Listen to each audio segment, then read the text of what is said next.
ya Madam Sisili. Asante sana madam. Waro wakende wadhira. Yeah. No mati amenyaga. Gayare amwenake. Wewe. Si anaimba vizuri. Rura umanginya ngoro. Ngoroli. Na wina ngoro nderu na ngoro mbega. Tosh. Kiwanja ni yako. Wakorino mujipanga, tunakuja kwenu sasa.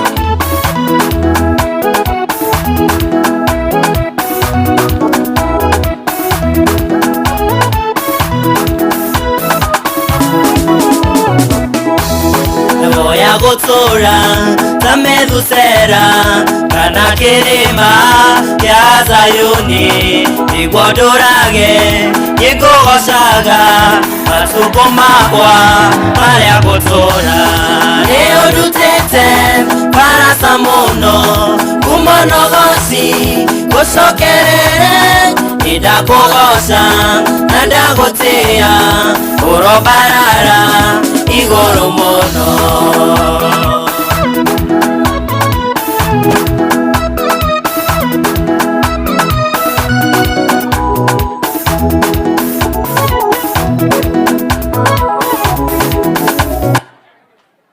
Wapi makofi ya tosh? Ai mbona makofi mega, wapi makofi? Basi dalili ya mvua ni? Dalili ya kiongozi ni? Kwenda mwadhomagira ko. Dalili ya kiongozi ni viti. Na hapa inalimu manathomithisia noguo. Noko nambuge ngotu wero. Asante sana. Anytime from now tunapata kiongozi wetu swa ndome varagirie. After her toketeru Wakorino. Wakorino mujitayarisha, kuna wimbo yenu inge mutikaumi oguo. Kuna na ndongiri kwa deputy president na mikorino dhate hapana. You want to be part of us because tunawaheshimu na muyando avata. Aha, madam, kiwanja ni yako. Saseni atipoeni jamani ha? Beta gwa Bilha Murugi na ne mwini wa wako Embu. Gloria.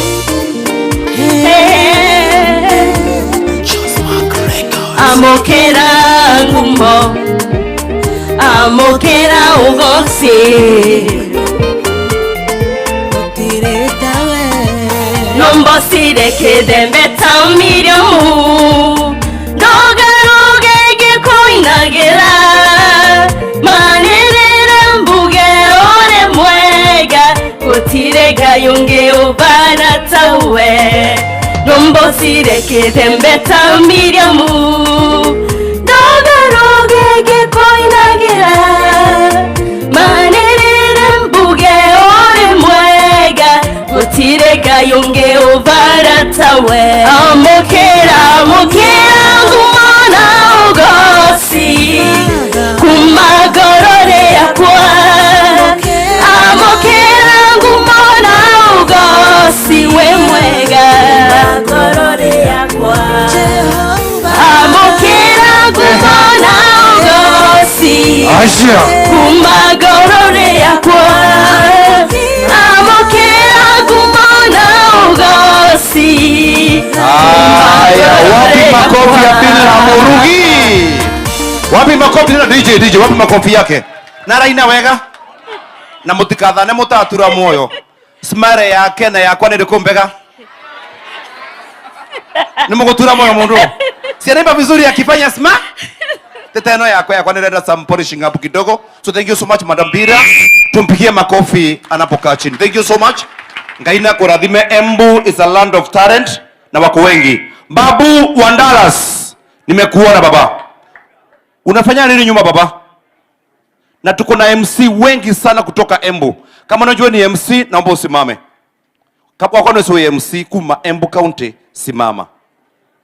Naomba ture kafinda kenge, but me I love my people because tunafanya kazi mzuri pale. Wewe Vini, ni ndio bani murage tauni kuna ya mweta mundu kaiaba. All the MCs from Embu arakisheni. Niliampa kidogo toka free ya time Hata mjijui kani programmers. Kuna tofauti ya MC na programmer. MC so commercial programa ni kuthi gutethi na kuma turari ungambeta ni MC nalipa programa iko isare basi jina peke yake haraka haraka jina peke yake boss. Jina langu ni Jack N Labai, MC and artist singer. Wapi makofi yake? Aro wazee jina MC Cardinal mwenyewe. Makofi. Barienu. Jina ni Vini, MC, writer, poet, spoken word artist, NGO, hizo vitu zote. Wapi makofi yake? Koska haraka boss. Hello, MC Conskill Mumbere International. Asante. Hello. Embu, hello. Yes, so I go by the name MC Kolo. Sawa. Embu to the world. Yes, hello. Naona jenzi tuko wengi. Si ni wale waanguka nayo. I go by the name MC Yakuza Autamanyata. Tutaonana next time. Siana siya mugongo oria Morari rake. Sangara zake. Resa gaisio MC Kabambaye wa Mikwekwe. Along Lilo. Kumi Supu. MC Machwani Embu Auta Dubai. Nare wa mbere kurira mumbere tamaka leo matunda marare watinda ngiruma MC Senator mtetezi. Jambo mingi. Mimi naitwa Babu wa wapi? Babu wa wapi? Unajua leo nimepita mataoni mingi mpaka nikakumbuka wimbo inaimbwa Nendo ndekanda si marimanti dharaka Sabe kisiakwa sioke sine siakariga mukothi mana gatunga. Nani hajaona tauni nimetaja hapo? Babu wa Dallas na munifollow. Mufanye aje? Tukufollow. Asante. Simuamuke mumufollow. Asante haraka boss. Yo. Tutam. MC Marinda Outer Kiritiri Embu County. Wow, beautiful. Watu wa Embu mjambo. Majina ni MC Nick, ukipenda ukiniita nitaitika. And finally,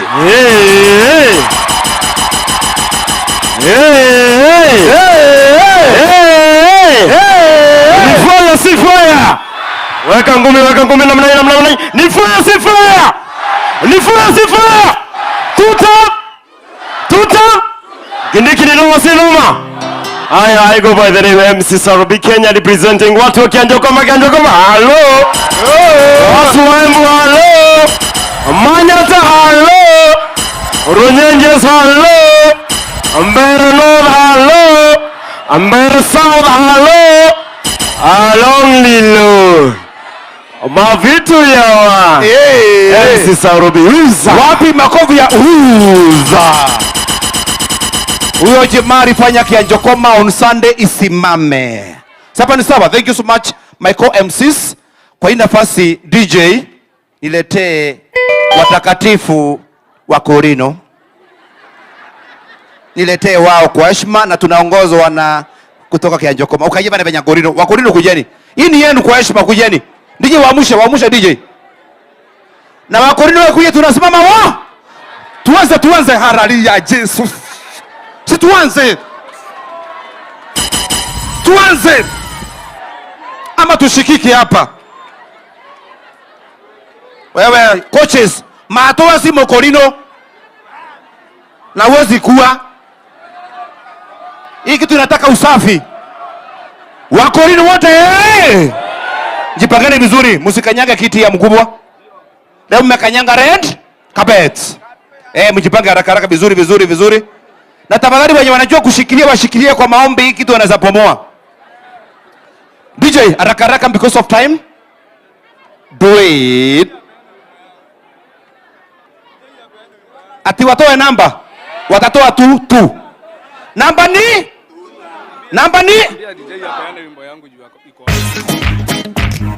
Hiyo ni Wakorino. Todi ainaimwa. Hiyo ni Aaron. Ni Mokorino kama nyinyi.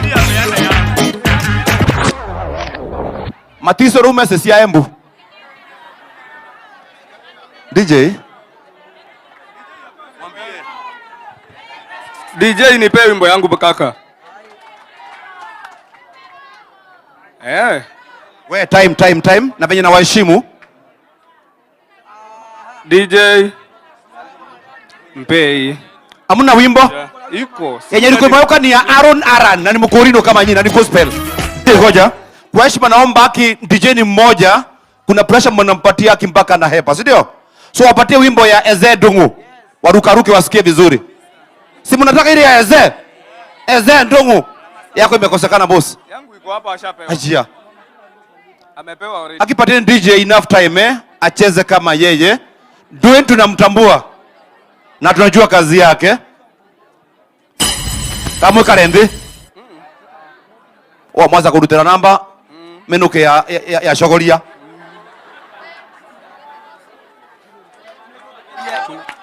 Asio, DJ tika na rosi yako.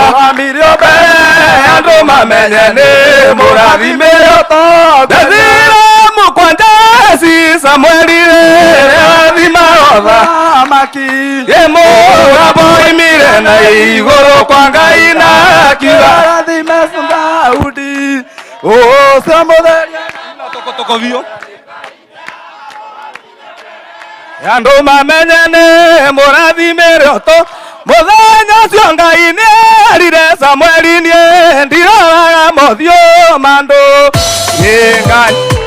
Hiyo sasa Twende ruu. Wakorino twende. Nipe makofi kidogo. Haya.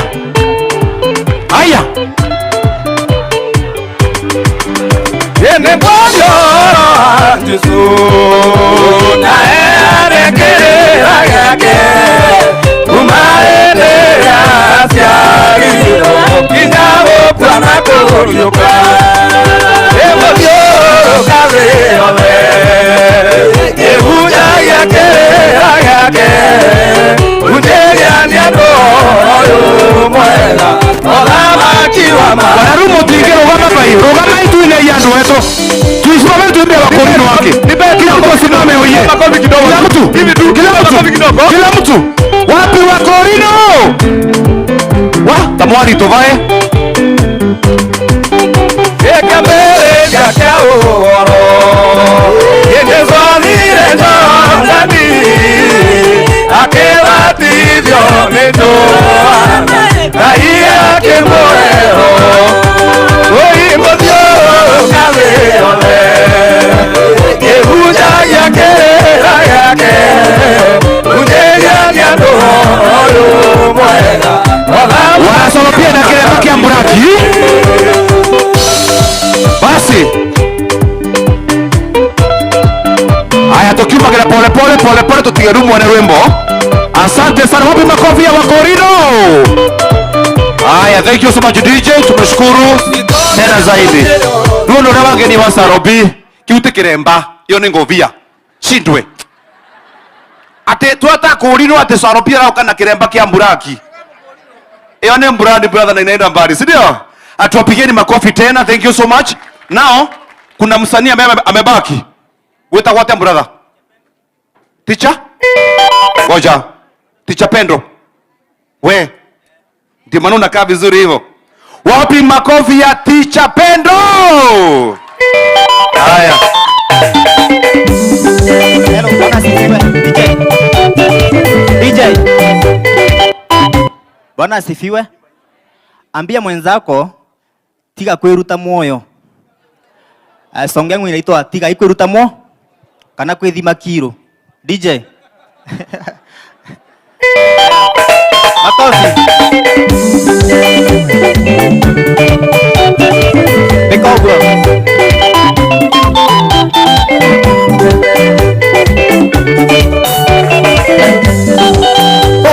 Nina kiatha kengete kenini Nina gete kuthio mathikori mandu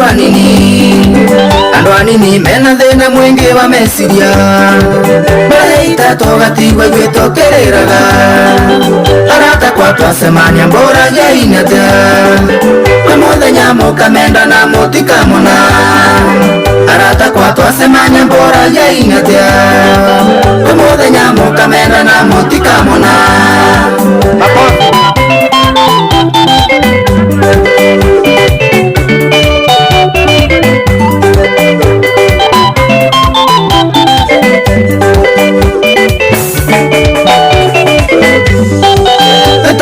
Na muthaitha oi ni twirage weitorora thina wenyu ucoke uthire kaba kwiaria maria macoke makire kwiruta muoyo ni mabitia nginyagia kwi Ngai arata kwa twacemania mbũranĩire atĩa muthenya mũkamendana mũtikamona Wapi makofi yake DJ Ngoja DJ do it Tikwando amara ya kuvurira ruvi ni rwimbo rwagia kieva muno andu matigei ruma kuvura makofi mangoro amutigei tafadhali andu matigei tigai kwiruta muoyo ipai mboire rutha cukuru mboke ni mwire uguo moso the boy child tigai kwiruta muoyo tigai kwiyuraga yes andu matigei tondu weita ukethira ngomuna kusa kinaithira kwi mundu augire niramamire ngira mukaru kiroko nethira ni mukuo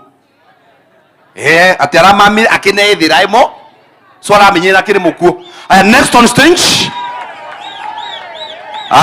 kiongozi ndiye na landi aya Muridhi Karo Muridhi kiwacha ni kwa haraka Karo Muridhi kutoka Chokoma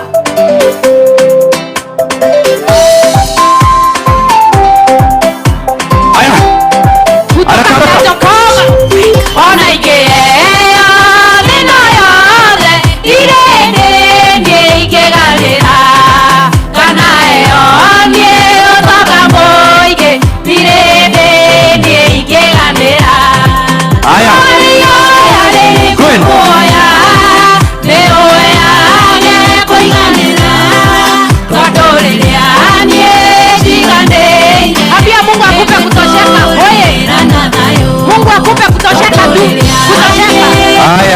DJ asante. Thank you so much all those from Kianjokoma City. Asante Muridhi. Haraka DJ kumekunjo. Anienda ru ndipia there and energized na ndo wakenu na ndo ruwa votu kia uma. Turu kama vaire makena didi mara. So lazima tuine mvote, tebo? Haraka madam. Wa mwisho ndiye huyu. Asante.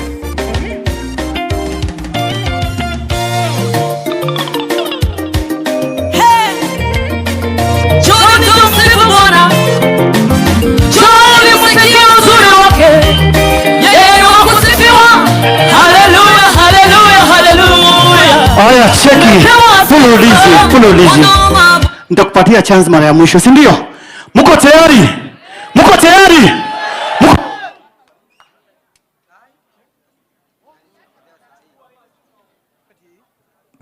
Check. Mko tayari? Hebu mko tayari? Anasalimiana kutoka hapa tukienda hivi. Sawa? Mko tayari, si ndio? Mwasema nataka DJ. Sawa. Nataka kila mtu asimame mbio. Rugamai wega. Kila mtu asimame. Kila mtu asimamishe. Sawa. Jivute. Sawa. Breathe in. Muko sawa sasa? Hebu ya. Nguvu ni ngapi? Tafadhali. Nguvu ni ngapi? Nomasi. Nikisema Kindiki munasema fire. Kindiki. Ule MC. Aya, kwa hii nafasi naomba Sarobi kuja kidogo. Sawa. Onja mano wa Catholic. DJ tunasonga. Aya. 1 2 tuna, si ndio? Alafu mkumbuke ile ngoma tunaingia naye saa hii. Sawa? Ni ngoma gani? Sawa. Ni ngoma gani? Alafu nataka ole Mombi kuja hapa, Shalon Wiz, Disam kuja hapa mbio. Tujipange, si ndio? Hapa. Sasa akiingia tunaingia. Okay? Ngoma ni ngapi? Ngoma ni ngapi? Na ngoma ni gani? Ngoma ni ngapi? 2 town. Alafu 2 town ni ngapi? Ngapi? 2 town. Haya, DJ finya hapo kumeandikwa pre bio Robi. Haya, tuende kazi. Inua mikono hivi. Mikono hivi kidogo. Hivi. Twende. Nipe sauti sasa. Weka vidole vile namna hii. Jaza DJ, jaza. Hivi. Jaza DJ. Wapi shangwe ndani ya nyumba wewe? Energy. Hivi. Adaye. Atilini. Anafanya. Cheza hivi tu. Weka vidole vile namna hii. Haya. Twende hapa. Inua.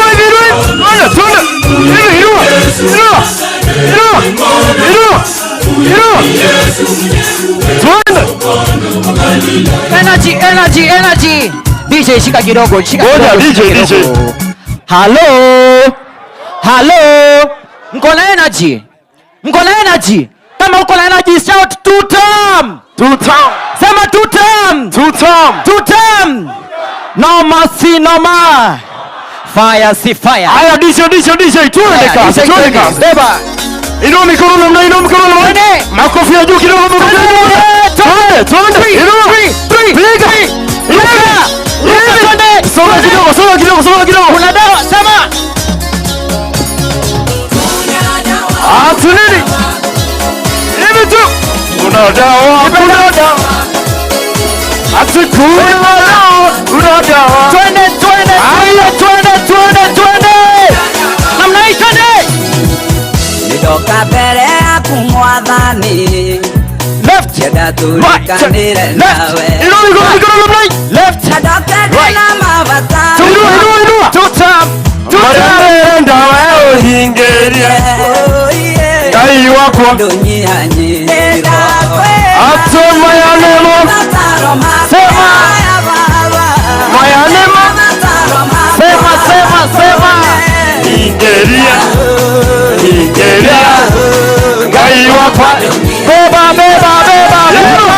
Do you? Are you ready? Embu, are you ready? Sema.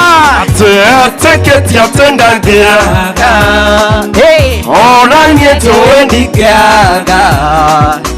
Ilofimo wenda sio. Twende na mai 2 time. Weka mkono juu na mai twende. Andeli wena kio. Inua. Are you ready? Inua. Aondo mega. Haya tezea hapa kidogo. Haya twende namna hii. Mama twende.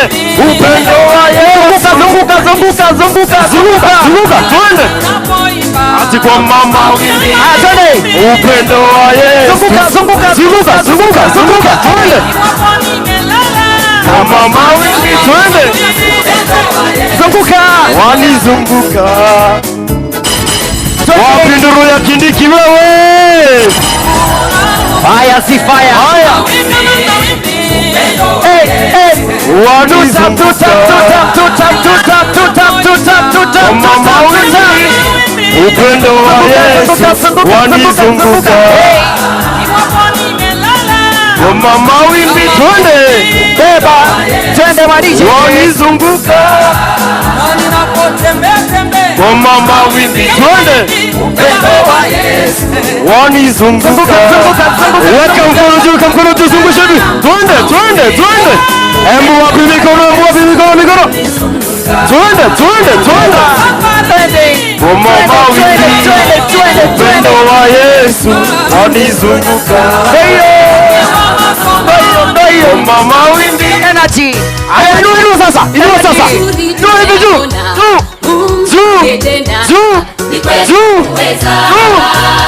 Fire si fire. Fire. Fire si fire. Fire. Si wa siwasikii. Fire, si fire. Fire. Haya, tuende right hivi. Inua. Hivi. Embu hivi. Watumishi wako umewapa Chini. yote waombayo. Juu. Ikiwa umependezwa. Chini. Uamua hakuna wa kulipinga. Hakika wewe ni Mungu. Zunguka kidogo, zunguka na hivi. Zunguka. Energy. Tumeona twende. Hivyo.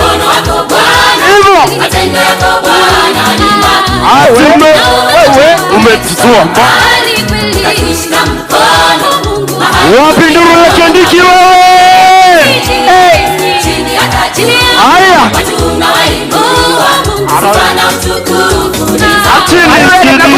Chini. Kasema nakumbuka hii. Haya mahali uko sasa. Soma kidogo ya weka energy. Ruka mahali uko na mai. Twende. Yesu Kristo akulita kuokoe. Ati wachane na dhambi ya kuokoe. Wewe wachane na dhambi ya kuokoe. Wega.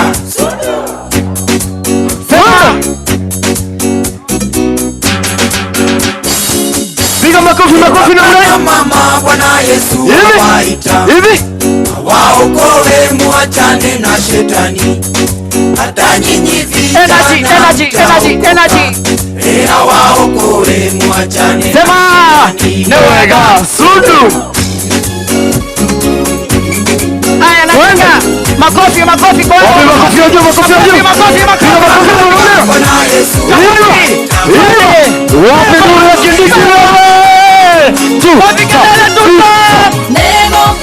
Nego kena. Are you ready? Makofi ya juu. Twende mikono basi juu. Hapa twende. Are you ready? Embu mko tayari? Twende. Tungelea uso. Haya. Are you ready? Hold the dip. Twende. Weka bidii. Twende. Upendo wa Yesu. Hivi. Twende. Upendo wa Yesu. Hapo mama wimbi. Upendo wa Yesu wanizunguka. Hapo mama wimbi. Upendo wa Yesu wanizunguka kidogo namna hii. Zunguka. Twende. Tutamko ready. Oh mama wimbi. Upendo wa Yesu wanizunguka. Twende Embu. Oh mama wimbi. Upendo wa Yesu. Zunguka kidogo namna hii na maringo. Weka maringo kidogo. Wapi nduru ya Kindiki ndani ya nyumba wewe? Kindiki. Twende. Weka mkono twende. Kindiki. Twende.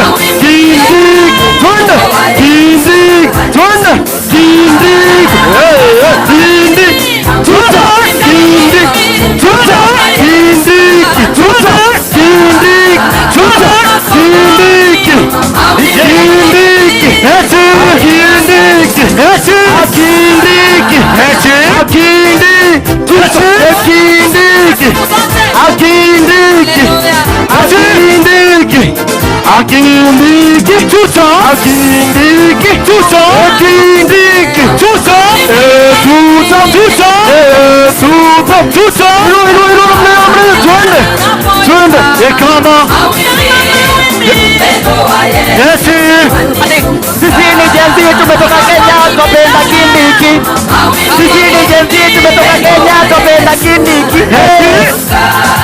Sikia, tupenda viongozi wa kwanza Kindiki. Pili ni Ruto. Haya, hapo you ready? Energy. Hapo you ready? Are you ready? Nionyeshe tu chapasi. Eti.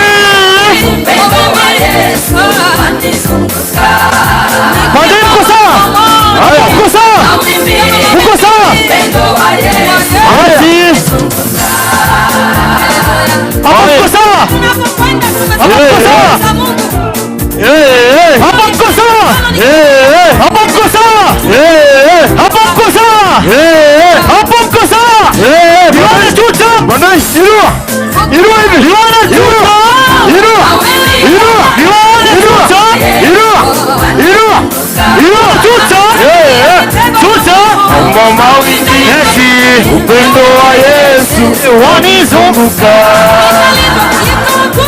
Haya, Embu, are you ready for the gift of blessing? All the republic.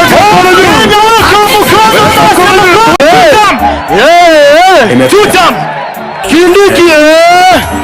Kindiki. Haya, ruku. Haya, weka juu mnai. Juu hivi. Hivi. Tuende. Tuende.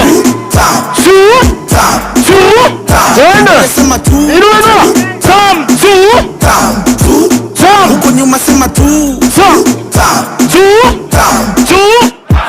Fire. No mercy, no. Vijana munataka nini?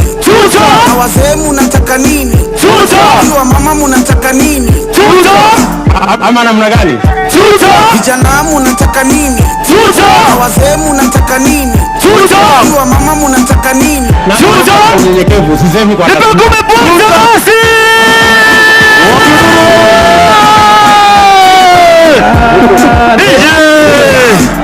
DJ. Nikisema tu. Ala. Hey. Hey. Leo ni leo, msema kesho ni tutam. Embu hoye. Embu hoye. Vijana hoye. Vijana power. Vijana fire. Ni fire si fire. Ni noma si noma. Ni mbwekse si mbwekse. Wacha nione Embu akisema ni mbwekse, ni mbwekse, ni mbwekse, ni mbwekse. Ni mbwekse, ni mbwekse. Uko nyuma mbwekse, uko nyuma mbwekse, mbwekse, mbwekse. Wacha nione tutam, alama ya tutam, alama ya tutam, alama ya tutam. Alama ya tutam, alama ya tutam. Tutam, tutam. Panda hii tutam, tutam, tutam. Hey. Naomba tuketi jameni. Very good, asante sana. Kwanza kabisa niseme asanteni sana vile mfika hapa. Nyinyi kama vijana kutoka Embu County, mjisikie mko nyumbani. Hapa ni kwenu kwa sababu nyinyi ni majirani wangu. Ni kweli si kweli? Si nyinyi ni majirani wangu? Kwa hivyo mko nyumbani. Leo nimesema mfike hapa muone mahali Deputy President anaishi, ndio siku ingine watu wakitoka mbali,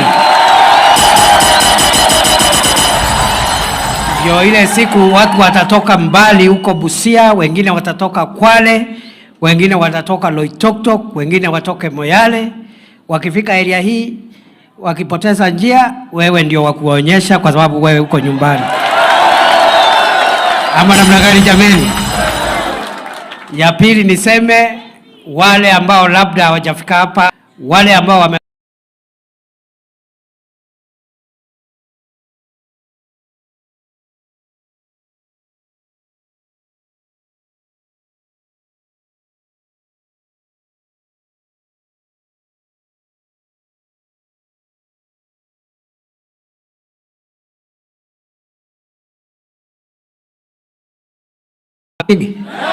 si mtatembea hapa hata wakati even if I'm not here, munapangana munakuja hapa munatembea hapa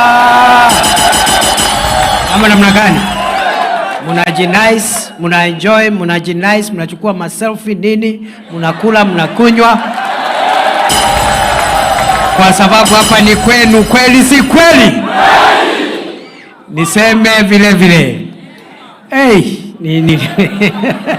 naona hii ni fire ya ukweli. Ni fire si fire.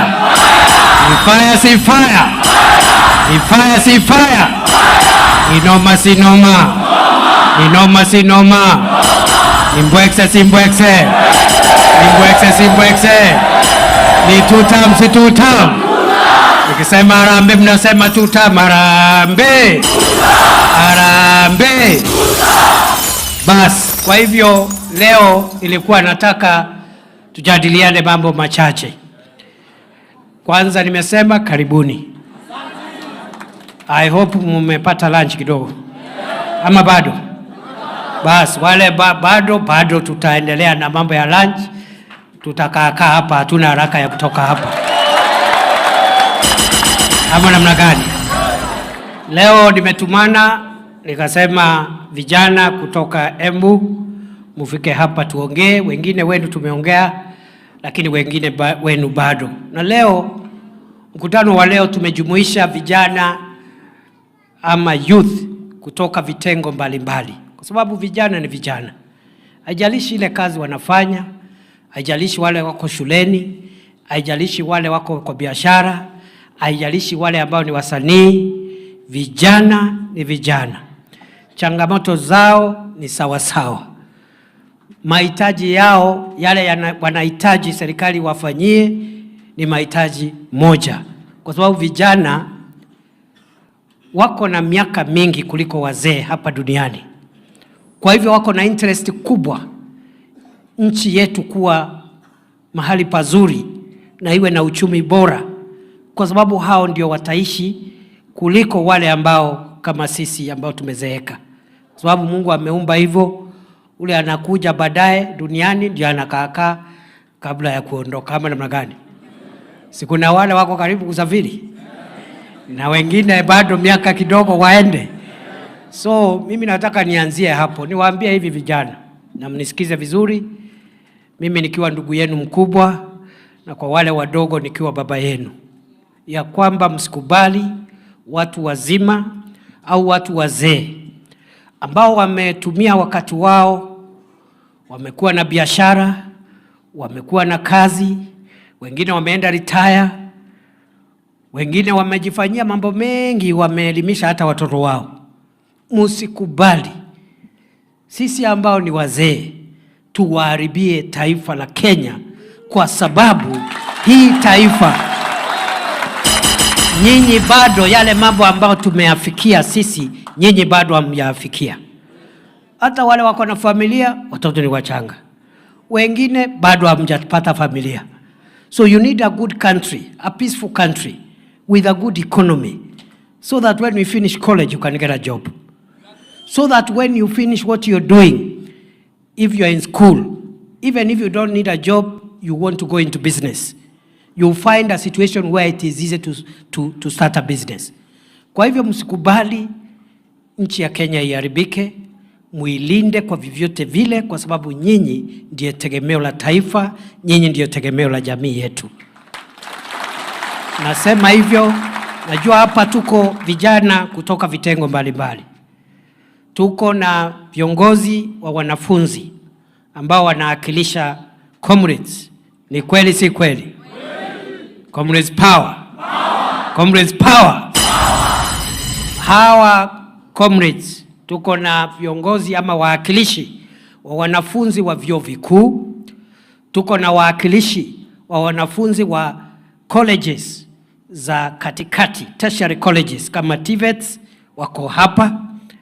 Lakini pia tuko na vijana ambao labda hawako shuleni saa hii, wanajifanyia mambo ya kutafuta riziki, labda wamemaliza shule. Wengine wako kwa creative economy, wako katika mambo ya usanii, mambo ya uigizaji, mambo ya content creation, mambo ya kujitafutia riziki pale kwa mitandao na teknolojia ya kisasa. So we have performing artists, youth in the creative economy, we have youth in universities, youth in tertiary institutions. Here we also have youth from Embu County who are engaged in business. It doesn't matter the nature of your business. A business is a business. And nobody should discourage you, or nobody should make you look small because you're of the nature of your business. Kuna vijana hapa wanajitafutia riziki in the transport sector, ya matatu, ya taxi, ya tuk-tuk, boda-boda. Pia ni kazi jameni, because that's where you get your living from. ni kazi. It's better to have that kind of business than to have no business at all. We can talk on how to support you to expand that business so that it can have better returns. But it's better to have that business than to have no business at all. So we have all manner of young people here in the creatives, in the business sector. And that business, kuna watu wako pande ya transport, wengine wako na biashara ndogo ndogo, micro businesses. Wengine wako na kaduka kake yako kufanya shoe shining. Hapo ndio anatoa pesa ya kulisha yeye na kulisha jamii kama ameoa, kama ako na familia. So young people, I want to encourage you today that you have a bigger stake in the progress of our country than the older people, because you have a longer time and you will spend more time than the older people. So don't allow those of us who have had our time to spoil the country for you. Vijana hoi. The country must be peaceful. The country must be stable. The country must continually reduce the number of jobless young people and people without opportunity. We must continually tackle unemployment and lack of opportunity. The country must be peaceful, as I've said. It must be good for business. And the country must expand. The economy must continue expanding for you and your children so that you will find opportunities in life the way we also found opportunities when we were young people. So it is a very important thing you have to do. And most of all, the country must be free from violence, from corruption, and from the things that make our country slide backwards. Namsikubali. Be good stewards. Ask the hard questions, especially to those in authority. All of us who are in leadership, ask us the hard questions. Demand for us better services. When you think we are not handling public affairs right, ask the questions. But I plead with you, as we make our country better, because there is no perfect society anywhere in the world. All countries have their own challenges. Some countries are dealing with unemployment, others are dealing with ethnicity, others are dealing with racism. So there is no perfect society in the world. So as you ask questions that are meant to help our country have a better governance system, a more accountable system, a corrupt-free society, a responsible leadership, ask those questions. But in the process, don't allow people to manipulate the national challenges to incite young people to destroy their own country. Because if you destroy the country, then it will defeat the purpose for which you are asking for better governance, because there will be no country to govern in the first place. I say that because recently I saw a bit of disquiet, and I said the issues that the youth of Kenya are raising about employment and equity and the need for us to fight ethnicity, the need for us to fight corruption, those are good questions. But they cannot be an excuse to destroy businesses, to burn people's shops, and those people have nothing to do with the issues we are fighting. People trying to make a living somewhere in town. Somebody has gotten a bank loan, has set up a shop, is using that shop to educate their children. Then because of issues about leaders, not even about the people, they get their shop burnt down. That is not right, because we are destroying our own investment, our own wealth. Let us express our views. Let us challenge the things that are bad in our society, but let's keep the country safe. Let's keep the country with a good business environment so that you as young people, you can inherit a better country and take it forward in the years to come. I also wanted to take this chance just to highlight a number of things that the government is doing to support the dreams of young people. Because many people are talking out there And sometimes some of the things that people are talking are not true. Let me start by saying that, as I said, youth, there are youth in business, there are youth in colleges and universities, there are youth who are in the creative industry, and all young people, they have a common dream. And the common dream is that their education, their talent, their businesses will give them income so that they can raise up families and also get empowered as citizens. That is the dream. Whoever is doing a business, hiyo biashara imsaidie. Whoever is in university, they want to get a job, serve the nation, but also get income. Those who are in the creative industry, they are using their talents to also earn an income. So, as an administration since 2022, we've been thinking deeply on how we can build on the past successes of Kenya to make Kenya better and more successful.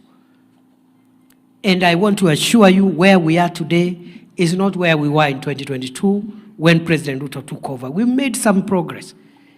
It may not be as fast as we wanted, but definitely we've made some progress. What are we doing to empower young people and to create more opportunities for young people to realize their dreams? We noted in 2022 when we came into office that one of the biggest challenges we have is employment and income opportunities for young people. We realize every year about 1 million young people leave this education system at different levels: primary, secondary, tertiary, university. Total, about 1 million leave the education system. But we realize the economy is absorbing only a quarter of those who are leaving school. About 200,000, 250,000. And that is not good, because over time, if 100 young people leave the school system and only 250 are absorbed, 750 will be left hopeless without opportunity. The following year, the same. The following year, the same. Over many years, we have accumulated a large number of young people that could have an education, but they don't have an opportunity to use that education. Could have a talent, but that talent cannot give them income. So they are there, they have talent, they have education, but they have no opportunity to make money and get an income. And that's not good for the country.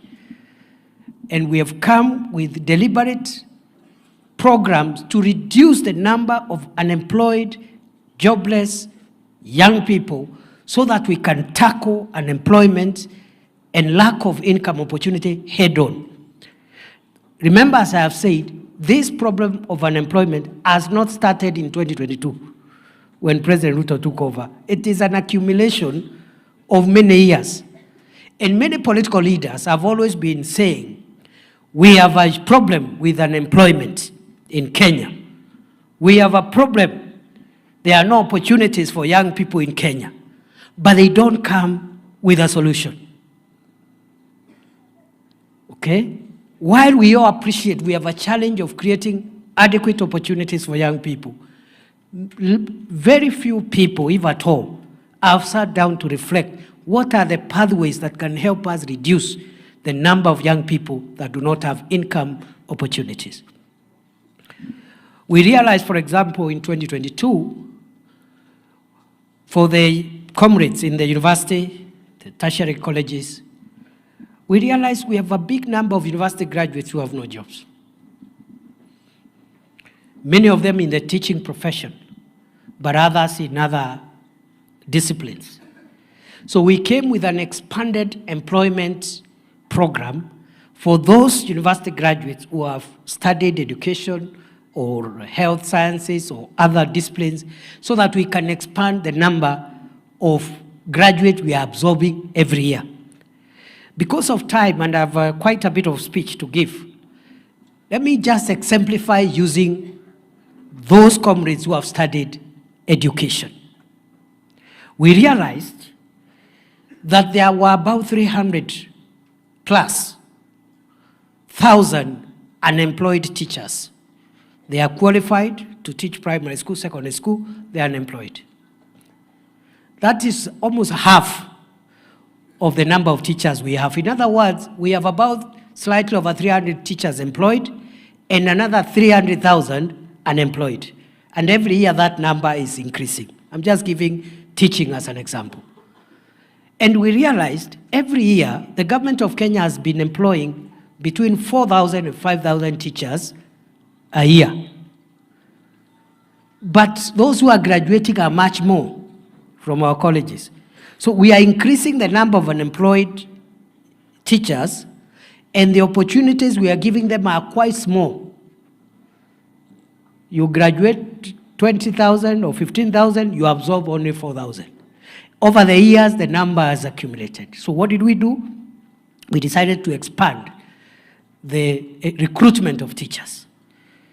Instead of employing 5,000 teachers every year or 4,000 teachers, we have employed in 3 years up to now 76,000 teachers. In December, in 3 years, by December, we'll add another 24,000. If you add what the government of President Ruto has employed in terms of teachers, and these are youths who have left university, they have started teaching. By December this year, we will have clocked 100,000 teachers. Since independence, between 1963 and 2022, the number of teachers in primary and secondary school employed by government was slightly over 300,000 teachers. For 60 years, Kenya had deployed 300,000 teachers. In 3 years, Kenya has employed 100,000 teachers. So the number of teachers by December, when we hit the 100,000, the number of teachers employed by this government in 3 years is almost a third. It's almost 30% of all the teachers ever employed over 60 years of Kenya's independence. That way, over time, we are reducing the number of unemployed young people in the teaching profession. I've just given teachers as an example, but we're also doing that for other disciplines. We are doing that for other disciplines. That is an example of a program that is deliberately tackling youth unemployment and reducing the number of qualified young people with no income, without jobs. So we are expanding the public sector to accommodate more graduates, not just for universities, but also for tertiary colleges. Allow me also, we realized also one of the reasons why many graduates from colleges and universities remain unemployed is because the courses they have studied are not aligned, they are not wired to fit into the demands of the market. You have a skill which is not required in the market. So we started by relooking at the curriculum so that for those who are your juniors in primary and secondary school, we'll prepare them for the market. When they come out of college, come out of school, they are job ready. That's why we brought in CBC.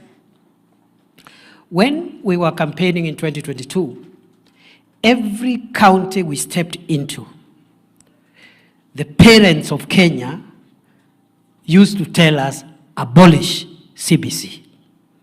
It is burdensome, it is confused, it is giving parents a lot of responsibilities. Did you hear that noise around CBC in 2022? Everywhere they were saying, abolish CBC. Today, you will not hear a single Kenyan saying, abolish CBC. Why? Why? On the first day President Ruto was sworn into office, he brought a presidential working party on education reforms, where he gathered professors and people in education policy, and even comrades were represented in that presidential working party, students, to work on many reforms on the curriculum, but also in the funding model for our institutions of higher learning. That presidential working party is the one that helped us fine-tune the CBC curriculum. And that is why the noise has gone down.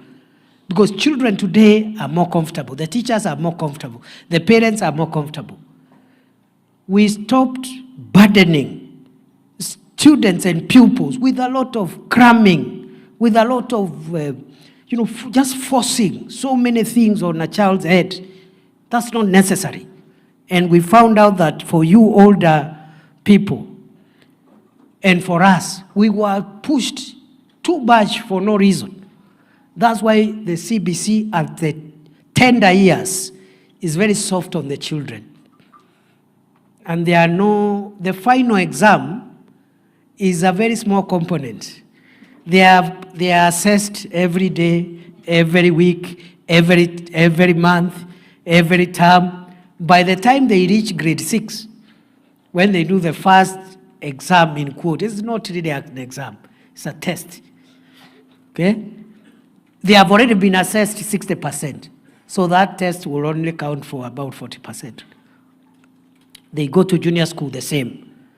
So it's a softer way so that children can grow, not just cramming science and cramming history and cramming the other subject, but they have adequate time so that in these 10 children in one class, maybe only about 5 are interested to go all the way to university to study to be engineers and lawyers and teachers. Some of them, because they have a bit of freedom and a softer curriculum, they are gifted to be sports people, to be musicians, and because of that curriculum now, we have said by the time the children leave junior school to senior school, and we are going to senior school in January 2026, the first class of senior school will be in January 2026. By that time, we'll have reduced the subjects, and the children will only concentrate on the subjects that relate to what they want to do in life, not to study everything. So we have a pathway called STEM for the children who wants to major in science, technology, engineering, and mathematics-related disciplines. Those ones will go to senior school and concentrate on STEM. Senior school, others will go there to study social sciences because we still need social scientists. As much as we need engineers and doctors, we also need social scientists. We need psychologists, we need sociologists to help us live better with other members of society, and so forth. So, some will study social sciences in senior school. Others will study STEM. Others will study the sports, arts, and creatives. Music, performing art, for the 3 years they are going to spend in senior school. So by the time someone goes to university, they are very clear what they want to do for those who want to go to university.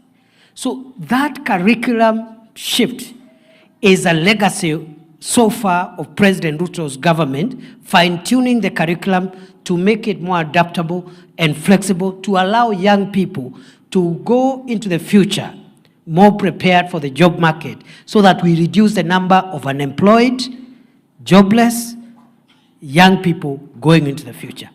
And over time, the new curriculum will help us solve this issue because some of those who are talented in youth and sports, in sports and arts, will very early start concentrating on those talents, and I'll tell you shortly what else we are doing to support those kind of students so that we have a whole of society approach to education. So we are reforming the education system. We realize the teachers were not enough, we increased. We realize the classrooms are not enough, we have built 23,000 classrooms in primary and secondary schools.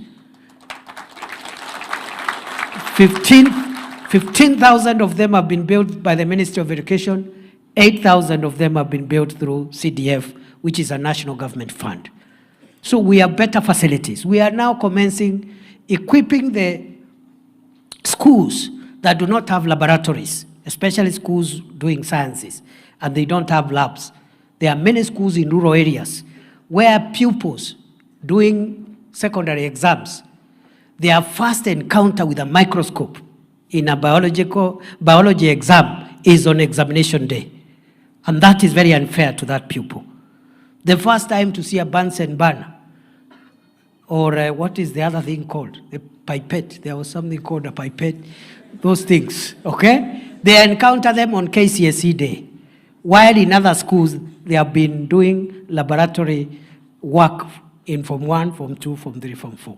So we are bringing equity in education. But the tertiary institutions for colleges, the middle level colleges, we are working on the curriculum there. We have brought in the modularization of the curriculum in tertiary institutions. Modularization means if you are a young person doing business and you want to study for a skill in a TVET, you don't have to close your business and go and study. You can go to a TVET, register for one module for 3 weeks, study, get examined for that module, go back, continue your business. When you get time, you come and do another module, and over time, you, in an almost part-time way, you continue with your business, but you also get your qualification when you have accumulated enough modules. Instead of saying, if you want to be a mason or a carpenter, you must close your shop and go and study in a polytechnic or a TTI until you finish. We have also brought in something called recognition of prior learning. Many young people are gifted by God in certain technical skills.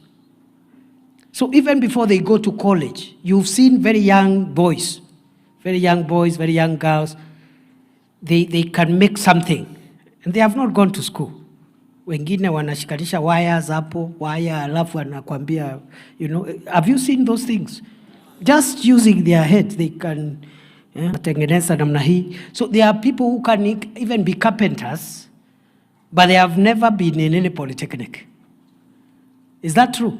Naweza tengeneza meza, lakini hajaenda polytechnic. So we have brought something called recognition of prior learning. If you are already a mechanic, but you have no qualifications, we just take you to the nearest TVET for 2 weeks. We bring the assessors to assess the level of your knowledge, the level of your skills. In 2-3 weeks, if we are certain that you are as good as any other mechanic, we give you the certificate. And many young people today in what we call juakali, many of them have not been to any college, but they know how to work welding, dirisha, they can do something hapo. So we can recognize that knowledge. You just go to the college, we get assessors from government, they assess the quality of your knowledge and certify you. It's called recognition of prior knowledge. We have also brought in something called dual training policy and many other things which I don't have time to explain in the tertiary level. That's why you have seen in 2022 when President Ruto was sworn in, the number of TVET students across Kenya was much smaller compared to the university students. Yet, economists will tell you, you are supposed to have more students at tertiary level than those in the university. It's supposed to be a pyramid. Ours was inverted. You had almost 1 million students in universities and only 297,000 in TVETs. That's not good for the economy because you need more people with technical hands-on skills and fewer people with higher level supervisory knowledge to assist. But you need plumbers. The country is run by plumbers, electricians, masons. You know, they are the ones who do the practical things. But we had more university students, almost 1 million, than tertiary institution students, 297. Today, in 3 years, we have moved the enrollment of TVET students from 297,000 in September 2022 to 720,000 today. By December, we want that number to go to 1 million. By next year, end of 2026, we want the number of TVET students to go to 2 million.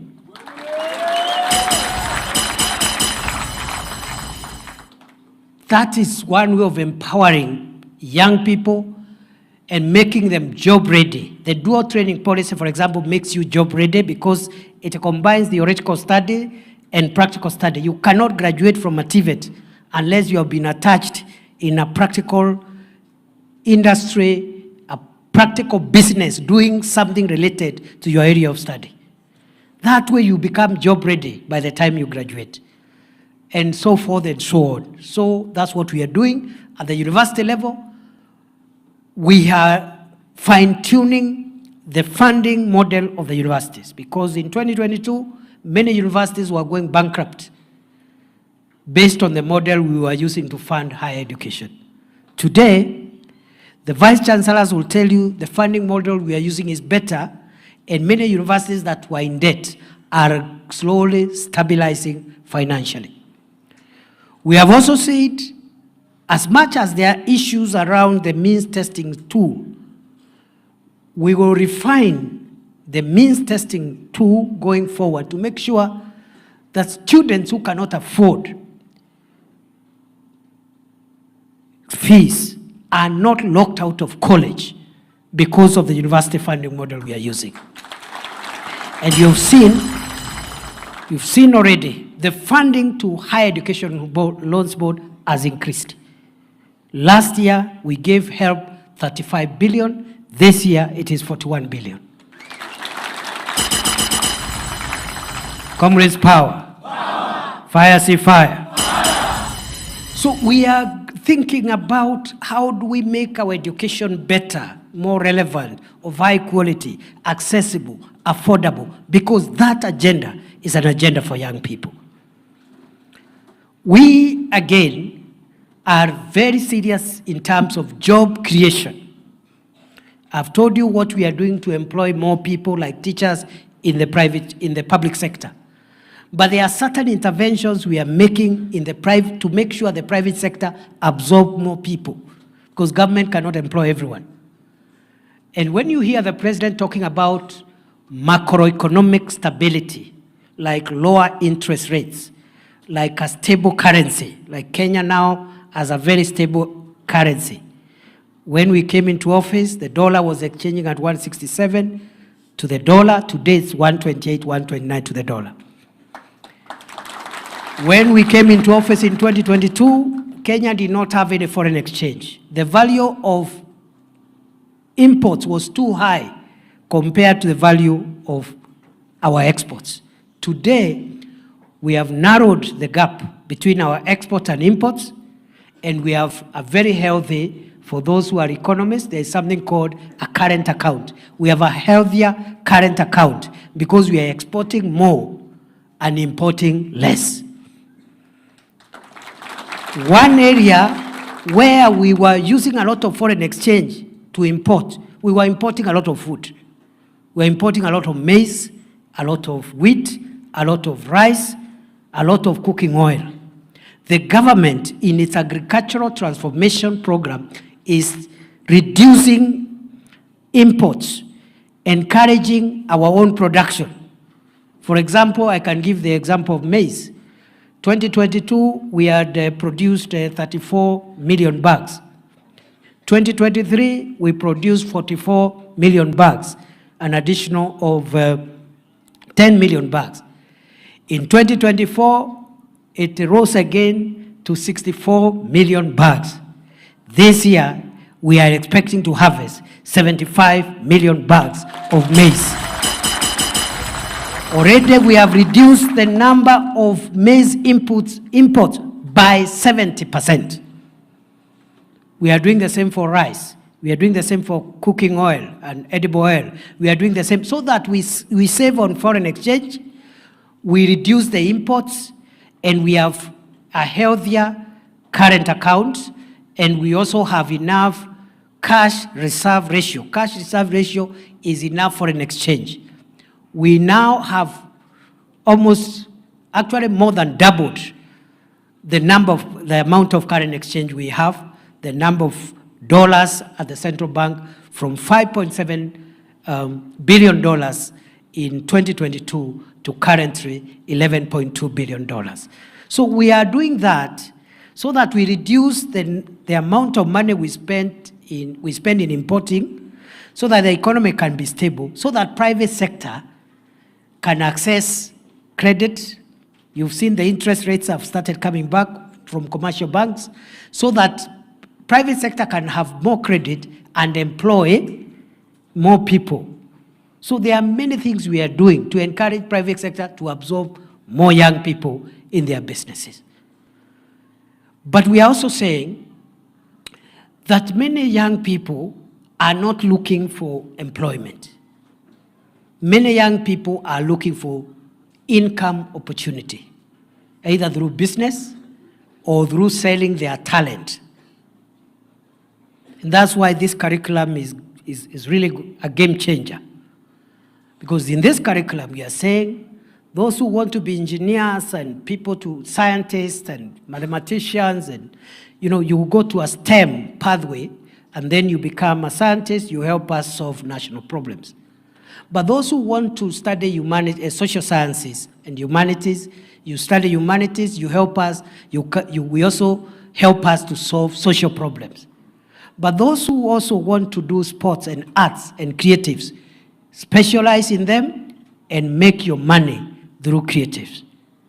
This government, Kenya now is one of the 4 countries in Africa where Meta, the owners of Facebook and the other social media platforms, have agreed you can monetize your creative content and get paid based on your social media account. Fire, say fire. So we are making opportunities for young people. If you are in the creative space and you have a social media presence that can help you money, I have said in Kenya, in Africa, only 4 countries are in the category we are in, where Facebook, the owners of Facebook and other social media platforms, Meta, has agreed that you can monetize your social media account and get paid. And the president this month, actually at the end, the 3rd week, is going back to America to negotiate for greater monetization of social media content, and you're going to get a number of young people creating incomes and expanding the opportunities using the internet. What are we doing? We are also increasing the number of young people with skills, because we have many young people with skills, but they don't have opportunities to use those skills. Let me give one example, the affordable housing program. We are building 161,000 housing units across Kenya. The number of those units is increasing every day. We are also building 400 markets, fresh produce markets. In your own county of Embu, we are building 12 fresh produce markets. And they are in all the constituencies. We are also building hostels for comrades. We are building hostels in universities so that you can have affordable accommodation. You get a good accommodation, which you would have paid 6,000. Because of the standard, you would have paid 6,000. That same quality, which is charging 6,000 to a University of TVET student per month, the government will build it, you only pay 2,000. Same high quality, so less than half of what you're paying. But also, those who cannot afford and are staying in dangerous and healthy and dignified dwellings because of your income level, instead of staying in a mud walled house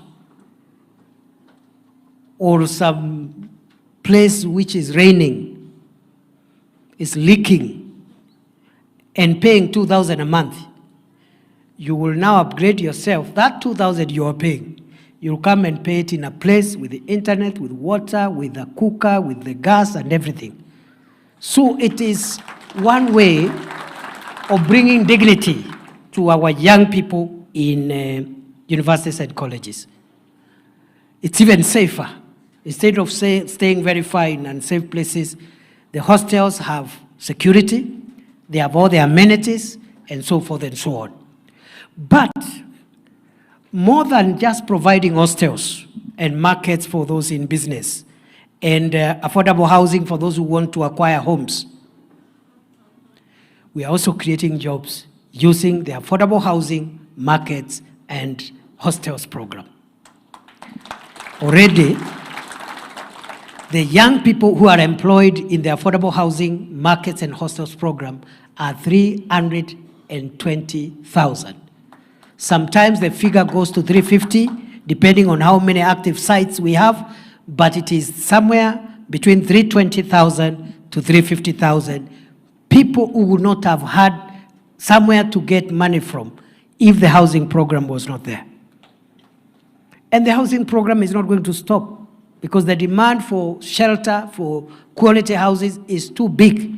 It's only that people could not afford because the mortgages were too expensive. So today, families can have a single bedroom at 2 million, 1 million, 1.5, that way. And you pay what you should have paid as rent.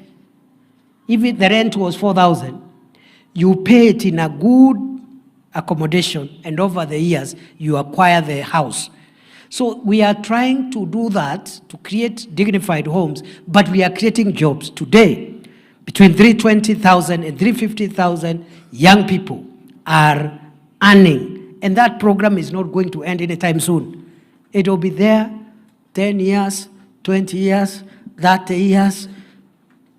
And for those who think this program is not important, read the history of South Korea, Singapore, and Malaysia. One of the programs that transformed the standards of living was the housing program, where, for example, Singapore, 99% of the citizens are homeowners. That is why Singapore is always #1 in the Human Development Index, because 99% of everyone has some form of a good home. And you know, a home is an asset. So when you have more Kenyans owning an asset which is 2 million, 3 million, when you calculate the wealth of the nation, you will see where Kenya will be placed 10 years, 15 years, 5 years from today. So 350,000 young people, plumbers, masons, electricians, engineers, architects, quantity surveyors, and even for the people who have not been lucky to go to school, they are working in those sites as watu wa mkono.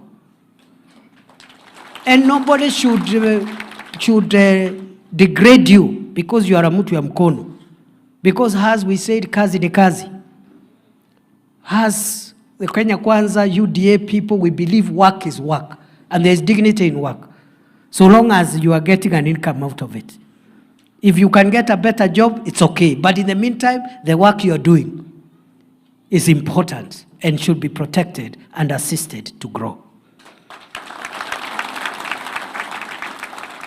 We want to push the number of people working in affordable housing, markets, and hostels from 350 to about 600,000 by the end of the year. We want to push it in the next 1 year to employ 1 million young people under affordable housing, markets, and hostels program. That is how you transform Kenya. That's how you respond to joblessness. You don't just say there is a problem. And when you are asked what do we do to reduce the number of people who have no jobs, you have no answer. And that is the difference between us and the people competing with us. Some of them, if you put them on this platform, they will not last for 3 minutes. Because they will just say, oh yes, Ruto must go, I don't know what. And then after that, let's assume it is okay, he must go. Okay, then how do we solve the problem of young people in Kenya? They have no answer. So, if we can push in the next 1 year the number of skilled and semi-skilled young people working in affordable housing markets and hostels to 1 million, then we have another program called Kazi Mtandaoni, where we are building ICT hubs for use by young people in public spaces. We already have started with TVETs and universities. We have Jitume labs in many of the TVETs. And if any TVET in Embu doesn't have a Jitume lab, let me know. We will put one immediately and put 100 computers with internet. Because I have gone to TVETs and universities with the Jitume lab. Just 100 computers. Students who are already studying, but they spend 2 hours there in that Jitume lab. Some they are doing foreign exchange trading, some are doing script writing, others are doing website design, others are doing app development, others are doing transcriber, and there are so many jobs in the internet, so long as you have stable internet and a computer, which many young people lack. So we are doing Jitume labs, we are doing ICT hubs. The Jitume labs are in institutions. And if there is any institution in Embu County without the Jitume lab, let me know. You will get one immediately.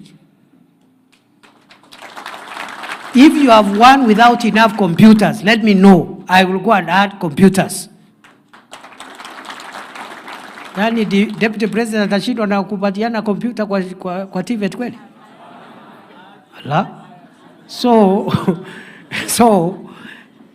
those Jitume labs, we are also saying the young people who are not in universities and colleges, but they are digitally savvy, but they don't have money to buy a computer and connect it to internet so that they can get into digital jobs. Every market, the 400 markets we are building, including the 12 in Embu County, we are going to put on the top floor of each market a computer lab, an ICT hub with computers connected to the internet, free of charge for young people,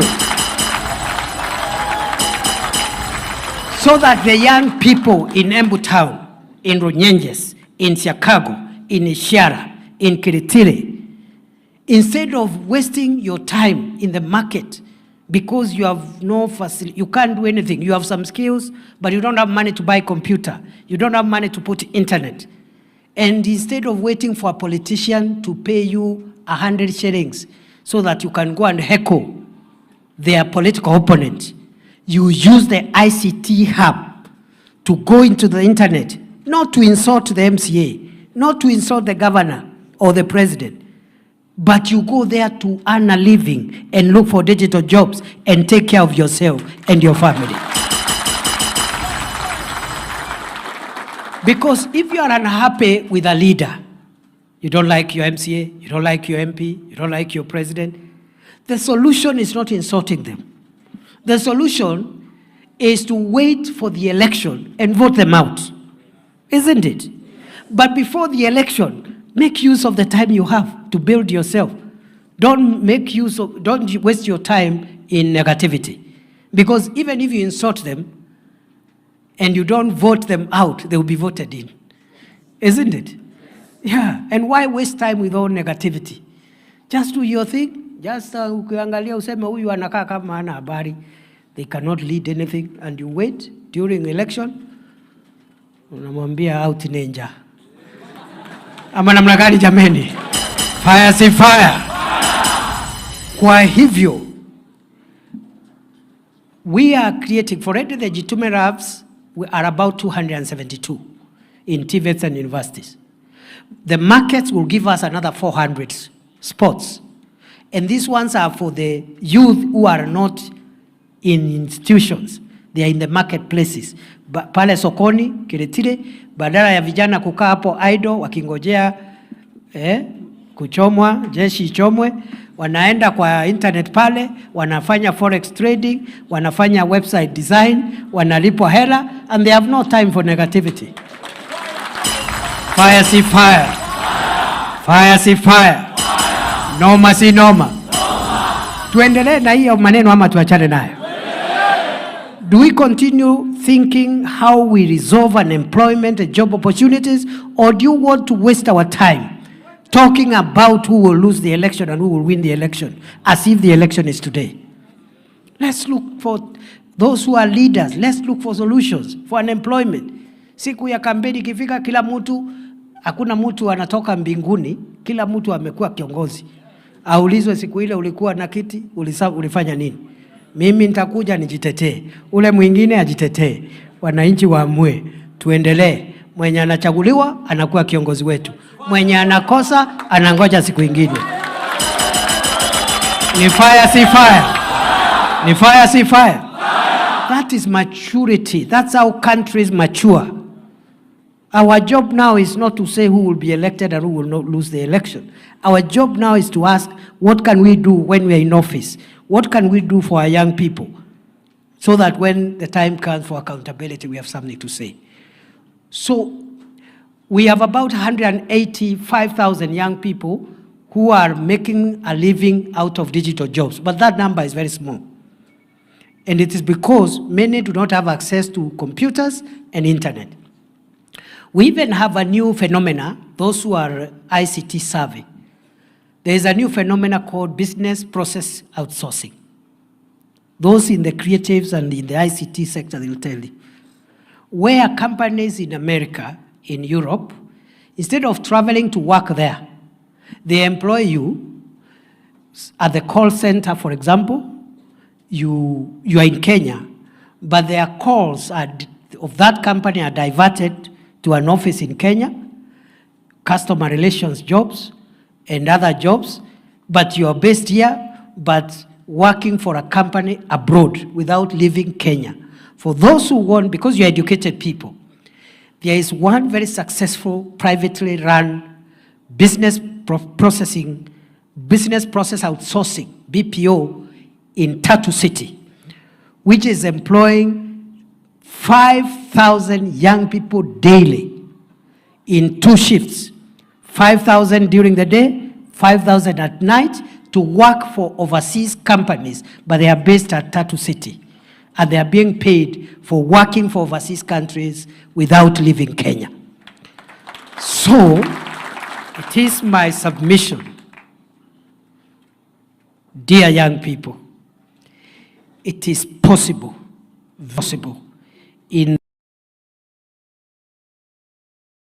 to expand the number of young people getting an income through the digital space, through the internet, through ICT. That number can easily rise from the current 185,000 to 1 million young people. It is possible. It is very possible. So if you have 1 million young people in Kazi Mtandaoni, ICT jobs program, then you have another 1 million young people in the affordable housing and markets and hostels program. Then you have another program called Kazi Maju. And we are saying, if you're a young person, of course the priority, we are creating jobs for you here to do, if you get it here. But for heaven's sake, as a young person, you are more flexible than older people. If you get a job abroad before the one you're waiting for here arrives, go and do that one as you wait for the one here. Because kazi ni kazi. Ama namna gani? Yeah, there are people in America today, in Europe, in Dubai, in wherever. So what has this government done to increase the number of young people getting access to international jobs? We have signed something called bilateral labor agreements, which were not there. And we have started implementing them. That's why you've heard the noise which was there about mistreatment of Kenyan workers abroad. It is lessening by the day. Because today, we have 6 bilateral labor agreements with some of the countries overseas, in Europe and Middle East. And we are negotiating another 13 countries, bilateral labor agreements with 13 other countries to bring the total to 19, almost 20 countries. In those agreements, before a young person leaves the soil of Kenya, the government of Kenya must know who is their employer, how much money are they going to earn, how will it be paid. If the person, our young person, gets into trouble there, what is the arrangement to bring them home as government? So by the time you live here, we have an end-to-end view so that you don't go there and enter into the hands of slave traders and other people who misuse you. I am happy to report, so far, under the Kazi Maju program of job creation, we have lifted 430,000 young people from Kenya to go and earn living abroad. And you know, they are not relocating forever. We are not chasing them. Just go there, work for 5 years, save some money, invest at home, come back. In fact, I encourage young people, don't go there to stay permanently.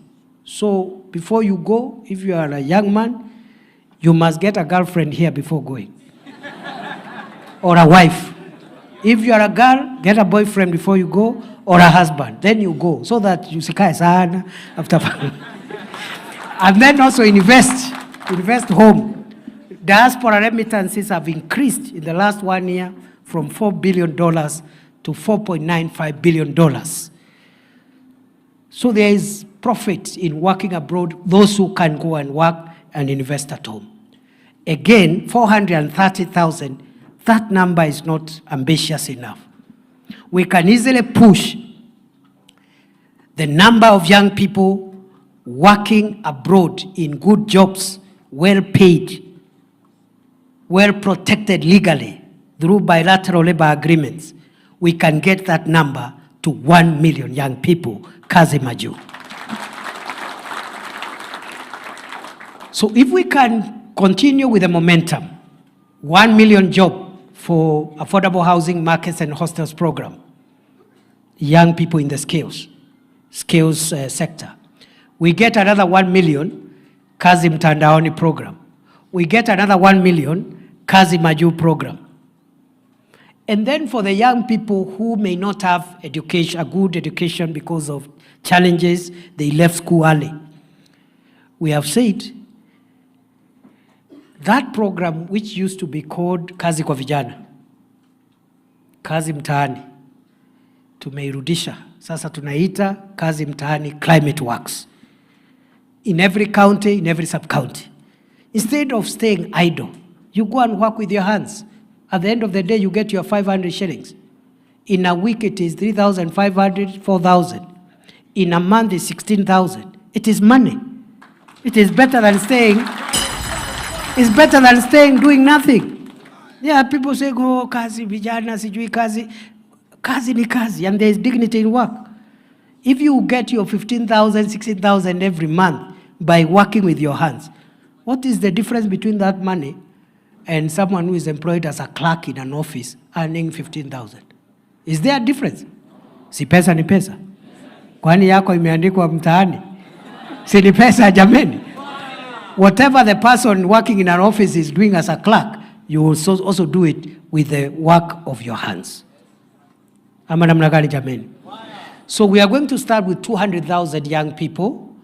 I hope we can increase it to almost 500,000 for the semi-skilled and unskilled jobs through Kazi Mtaani Climate Works.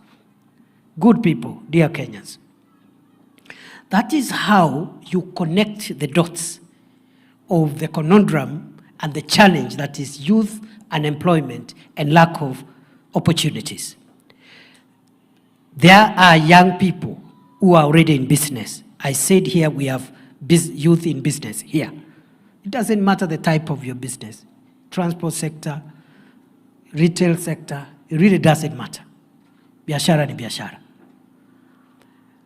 We are introducing now a program called Nyota for you.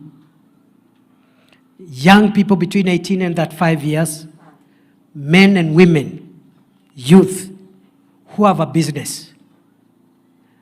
There is a program called Nyota, which is going to start on 18th of September, in 3 weeks.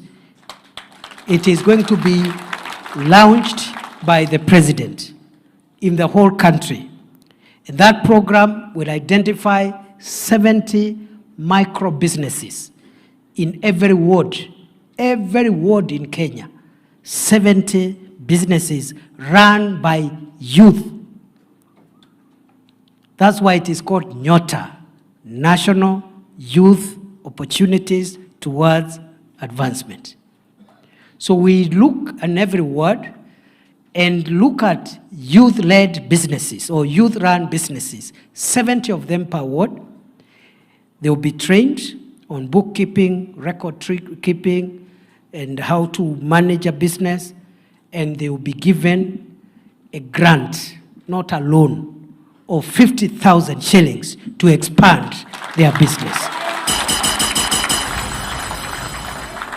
And for the people who are rich and wealthy and who have big businesses, they will never understood the power of 50,000 to a micro business of someone who is running a mkokoteni or running a grocery shop or a hairdressing shop in the village. So this 50,000 is going to assist very many micro businesses. And it's a grant, it's not a loan. The president has also directed that under the Kazi Maju program, if you are a young person, you've gotten a job abroad, and you have a contract, but you don't have money for getting a passport, you don't have money for medical exam, you don't have money for air ticket, the youth fund will give you a soft loan called relocation loan, so that you pay the ticket, you pay the medical exam, you pay for the passport, uende utarudisha pole pole once you have arrived in the country of destination and you are earning your money. Fire, see fire. Fire, see fire. So, good people, I can talk for a day. I can talk the whole day. But it is not right. And I am not saying that the government should not be criticized. We are in a democracy, the government should be criticized. Because we are not perfect, and no government is perfect. Where we have excesses, we need to be told. Where we need to rectify, we need to rectify. But it is also not true to say that this government is doing nothing.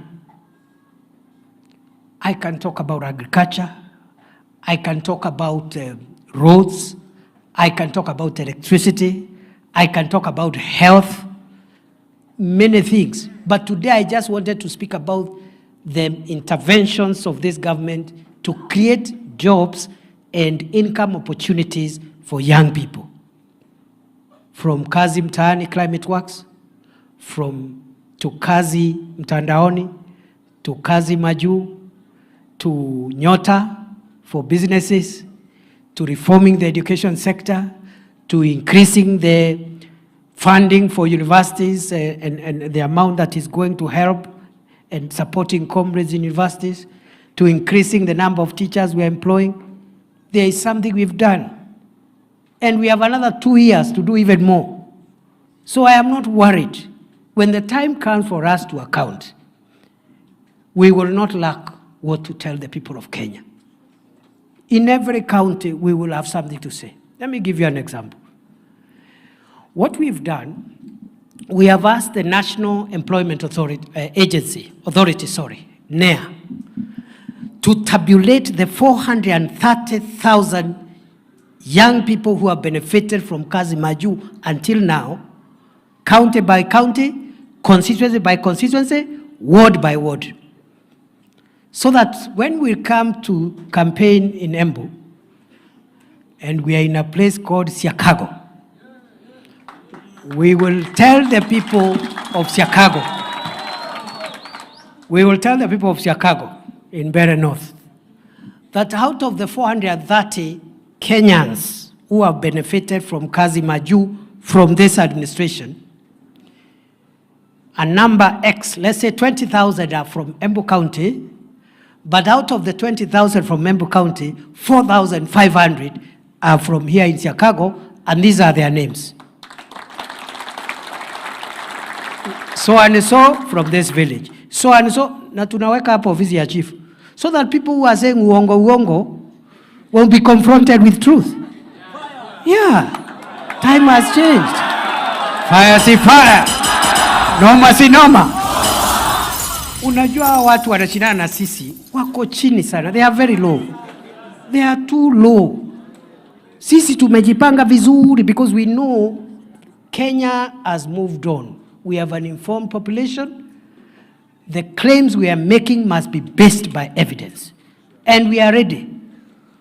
So if, for example, I have just given hypothetically, if we have helped 5,000 or 2,000 young people from one constituency to get jobs abroad, and their names are there, people know the son of so-and-so, the daughter of so-and-so. So who will come there to say uongo? Si atajaribu kuongea alafu ashikwe na kigugumizi. Yeah, they will start stammering. So, please, we will account for ourselves. You should not get worried. Leave no doubt in your mind that this government will account for itself.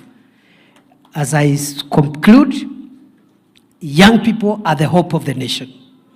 From those in the creatives, which we want you to monetize your talents through social media, to those with the semi-skilled and unskilled labor, to those with elite qualifications in universities, to those with the technical skills in TVET, to those in business. We have 4 or 5 interventions that over time are going to reduce the problem we have been having, because by 2022, when we came into office, we had about 6.5 to 7 million young people without jobs or income opportunities. And we are reducing the number. Of course, every year more are joining, but we are reducing the number, or we are increasing the number of people we are absorbing, so that you have fewer young people left without jobs and income opportunities. Let me ask you, if by 2027, if we will have created 1 million jobs under affordable housing markets and hostels, 1 million jobs under Kazi Mtandaoni, 1 million jobs under Kazi Maju, 1 million jobs under another assortment of jobs, including the Kazi Mtaani climate work. So you have like lifted 4, 5, 6 million young people from joblessness and hopelessness. And you can now request for more time to do more.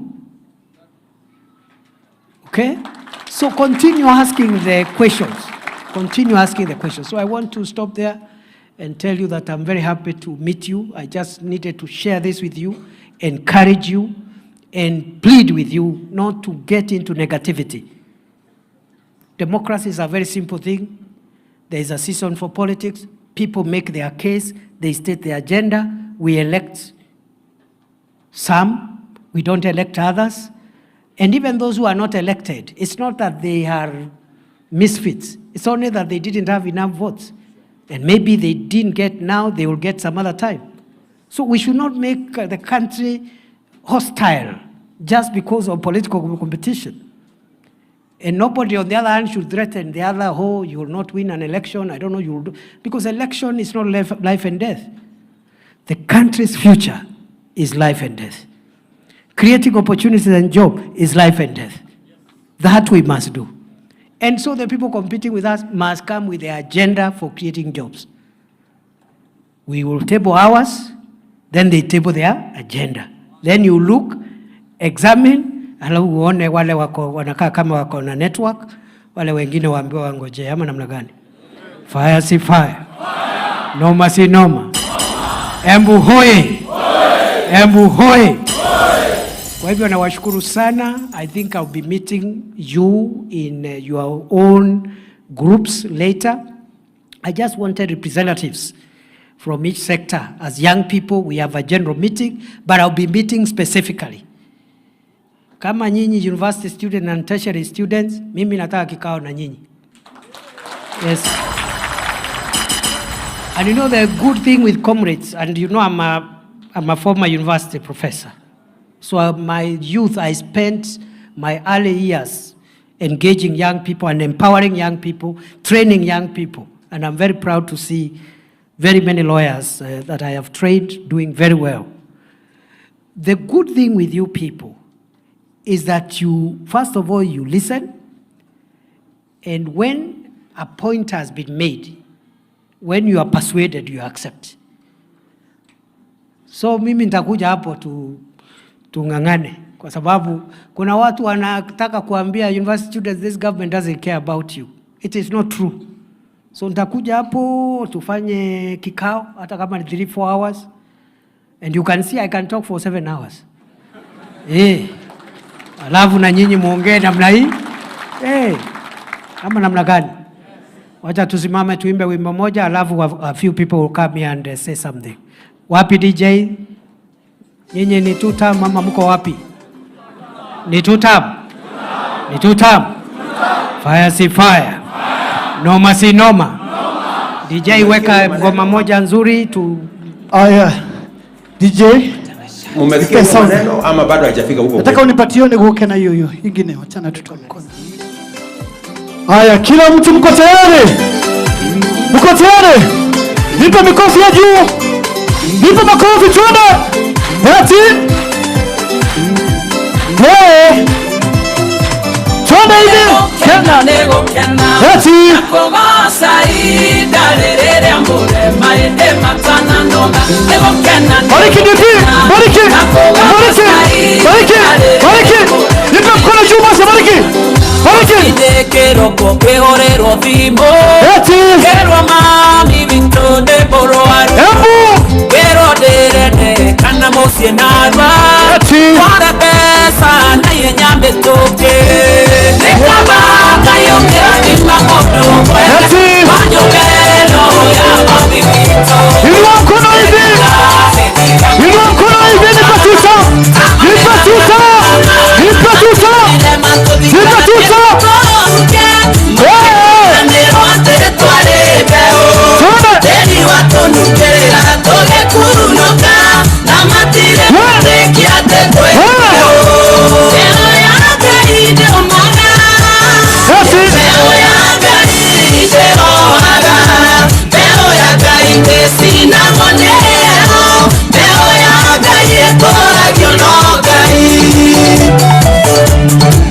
Hebu nipe makofi ya juu. Makofi ya juu. Makofi. Makofi. Makofi. Makofi. Nipe ngumi bwese basi, ngumi bwese DJ. DJ Bulo. Bwekse. Nipe bwese basi. Fire si fire.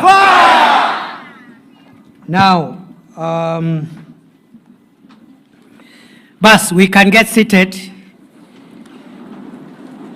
Wacha tupatia a few young people dakika moja waseme kitu.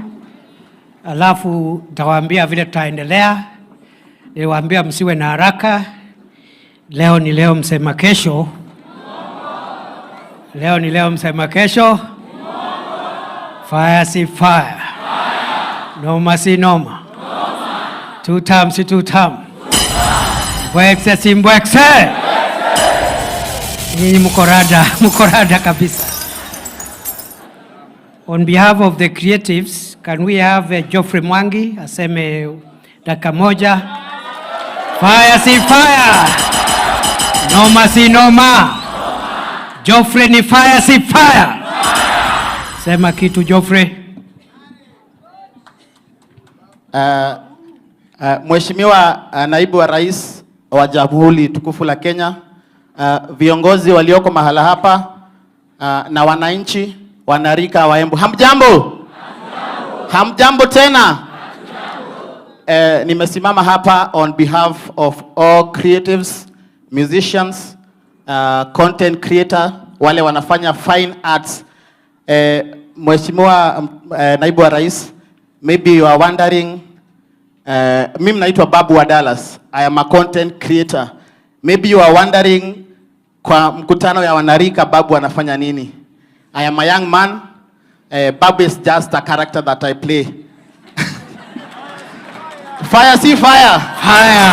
Mbwekse si mbwekse. Mbwekse.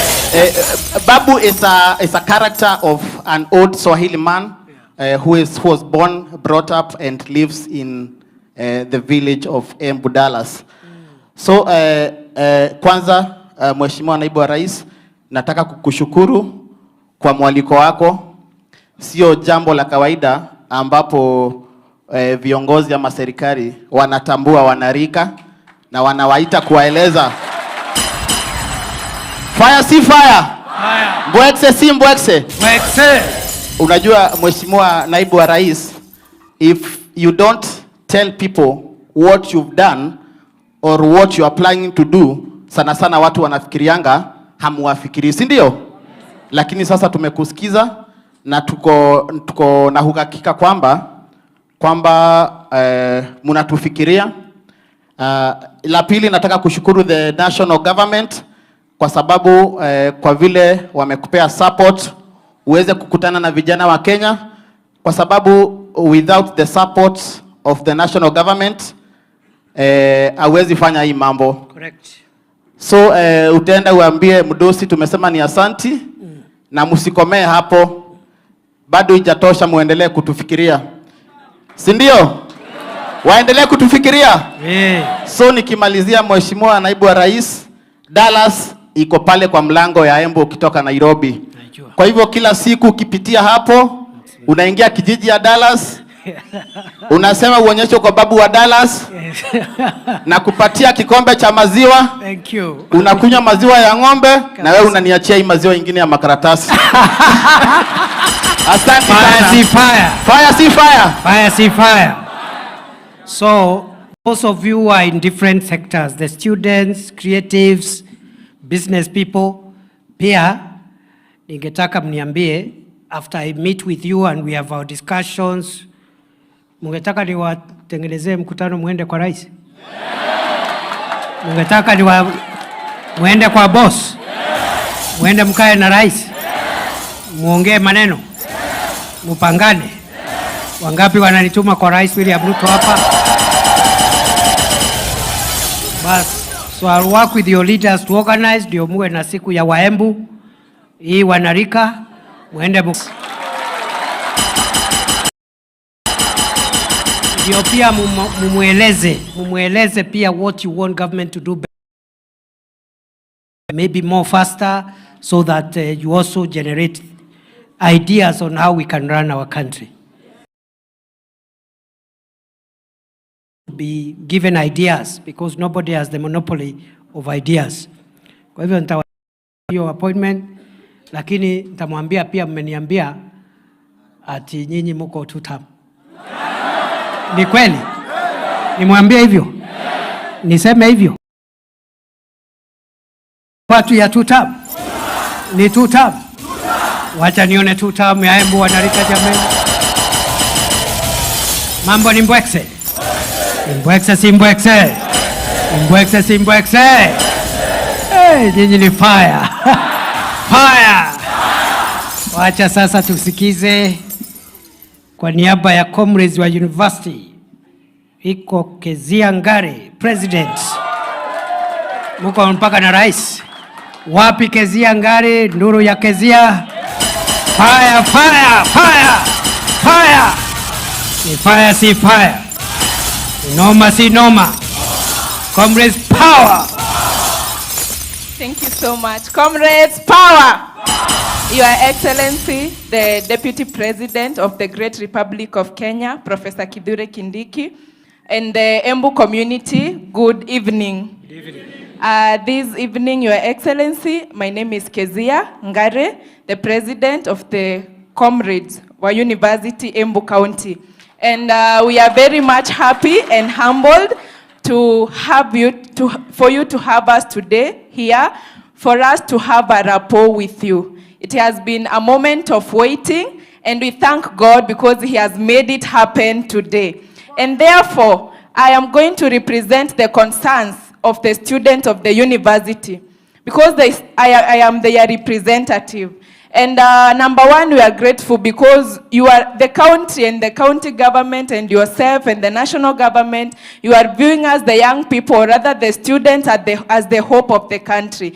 But we have one concern, that for us to be viable, for us to establish, for us to truly be meaningful hope for this country, we need the government. And what we need the government to do is that from the meeting that we had today, we are going to have a tabled dialogue where we are going to have conversations, whereby you, the deputy president, the county government, and the students of the university, we are going to have a hearty conversations for the concerns of the young people. We do not want you that day to come to talk to us for 7 hours. In those 7 hours, there will be hours of dialogue with you, where we will be co-creating solutions with you. Your Excellency, in my last minute, I will want to say that day we will not come for solutions from you. We will come with possible solutions. We will come to co-create solutions with you. As I finalize, Your Excellency, young people are happy because the government has enabled them to facilitate their school fees through HELP and HEF. But we still have concerns on that matter. These upkeep fees that we are receiving from HELP, it is not enough for our upkeep. We still need something else to be done in regards to that. Your Excellency, the young people in the university, they have their time for classwork. And when they are not in classrooms, they are in their houses and in the libraries and where there is Wi-Fi hotspot, trying to come up with startups. But the fact they are going with these startups is on platforms where they only get motivated with clubs. We want the government, or we request the government, to come up with a way where they will be able to take up these startups to fund them so that the young people help in job creation. And the other thing is that the young people in the university, because this upkeep is not enough, wanajipata wanauza smokies. But even getting this trolley ya smoky, it is one main struggle, Your Excellency. Kwa hivyo, haya ni mambo, baadhi ya yale ambayo vijana wa Embu County wako nayo, na tunaomba tusemezane. Nikimalizia, Your Excellency, tukiweza kusuluhisha hilo jambo la job opportunities na internships, tutakuwa tumesaidia vijana, wanafunzi, tutakuwa tumesaidia familia zetu. The final thing about policy advocacy, the young people have not been there when policies were made previously. This time round, because we are the young people, we are the students, we are the scholars, we are full of ideas, we want to make policies to be part of those tables where policies are made, and to be participants, and to ensure that these policies are enforced and they are established, because we mean well for the country, we mean well for the people of Kenya. Finally, there is one policy that the government did. There is one system called COOPS. Nyinyi wote mnajua COOPS. Wale students wako hapa, we are products of COOPS, where we were placed to those universities and TVETs and colleges. But we need something else to be done concerning internships. Can we come up with another system, a government agency approved by the government, ile itashughulikia placement ya students wale wanahitaji internships na attachment? Those are just some of co-creation solutions that we can have when we have a table with you. We are grateful and glad. Fire, see fire. Fire, see fire. Kezia is right. We need a conversation. And that conversation, if I speak for 1 hour, the students will speak for 2 hours. If I speak for 7 hours, the students will speak for 14 hours. So you have more time, because we need really to listen and learn and cross-fertilize our ideas. All those suggestions are good suggestions. We need to increase the upkeep capitation. We also need to look at other interventions, including internships and placement. And I agree with you totally. These young people have a lot of ideas, and we need to create a platform for them so that those ideas are tapped into policy making. I've already told you, when the Presidential Working Party on Education Reforms was going around taking views, The membership included representatives of students, university and higher education students. I think there were 3-4 university leaders as members of that presidential working party. And going forward, we want every other policy on health, on housing, on the other issue to have young people represented, because you also have ideas, and the time to share those ideas is now. It is today, it is not tomorrow. Fire, see fire. Fire. On behalf of the comrades in tertiary institutions, 2 minutes for Eric Kim.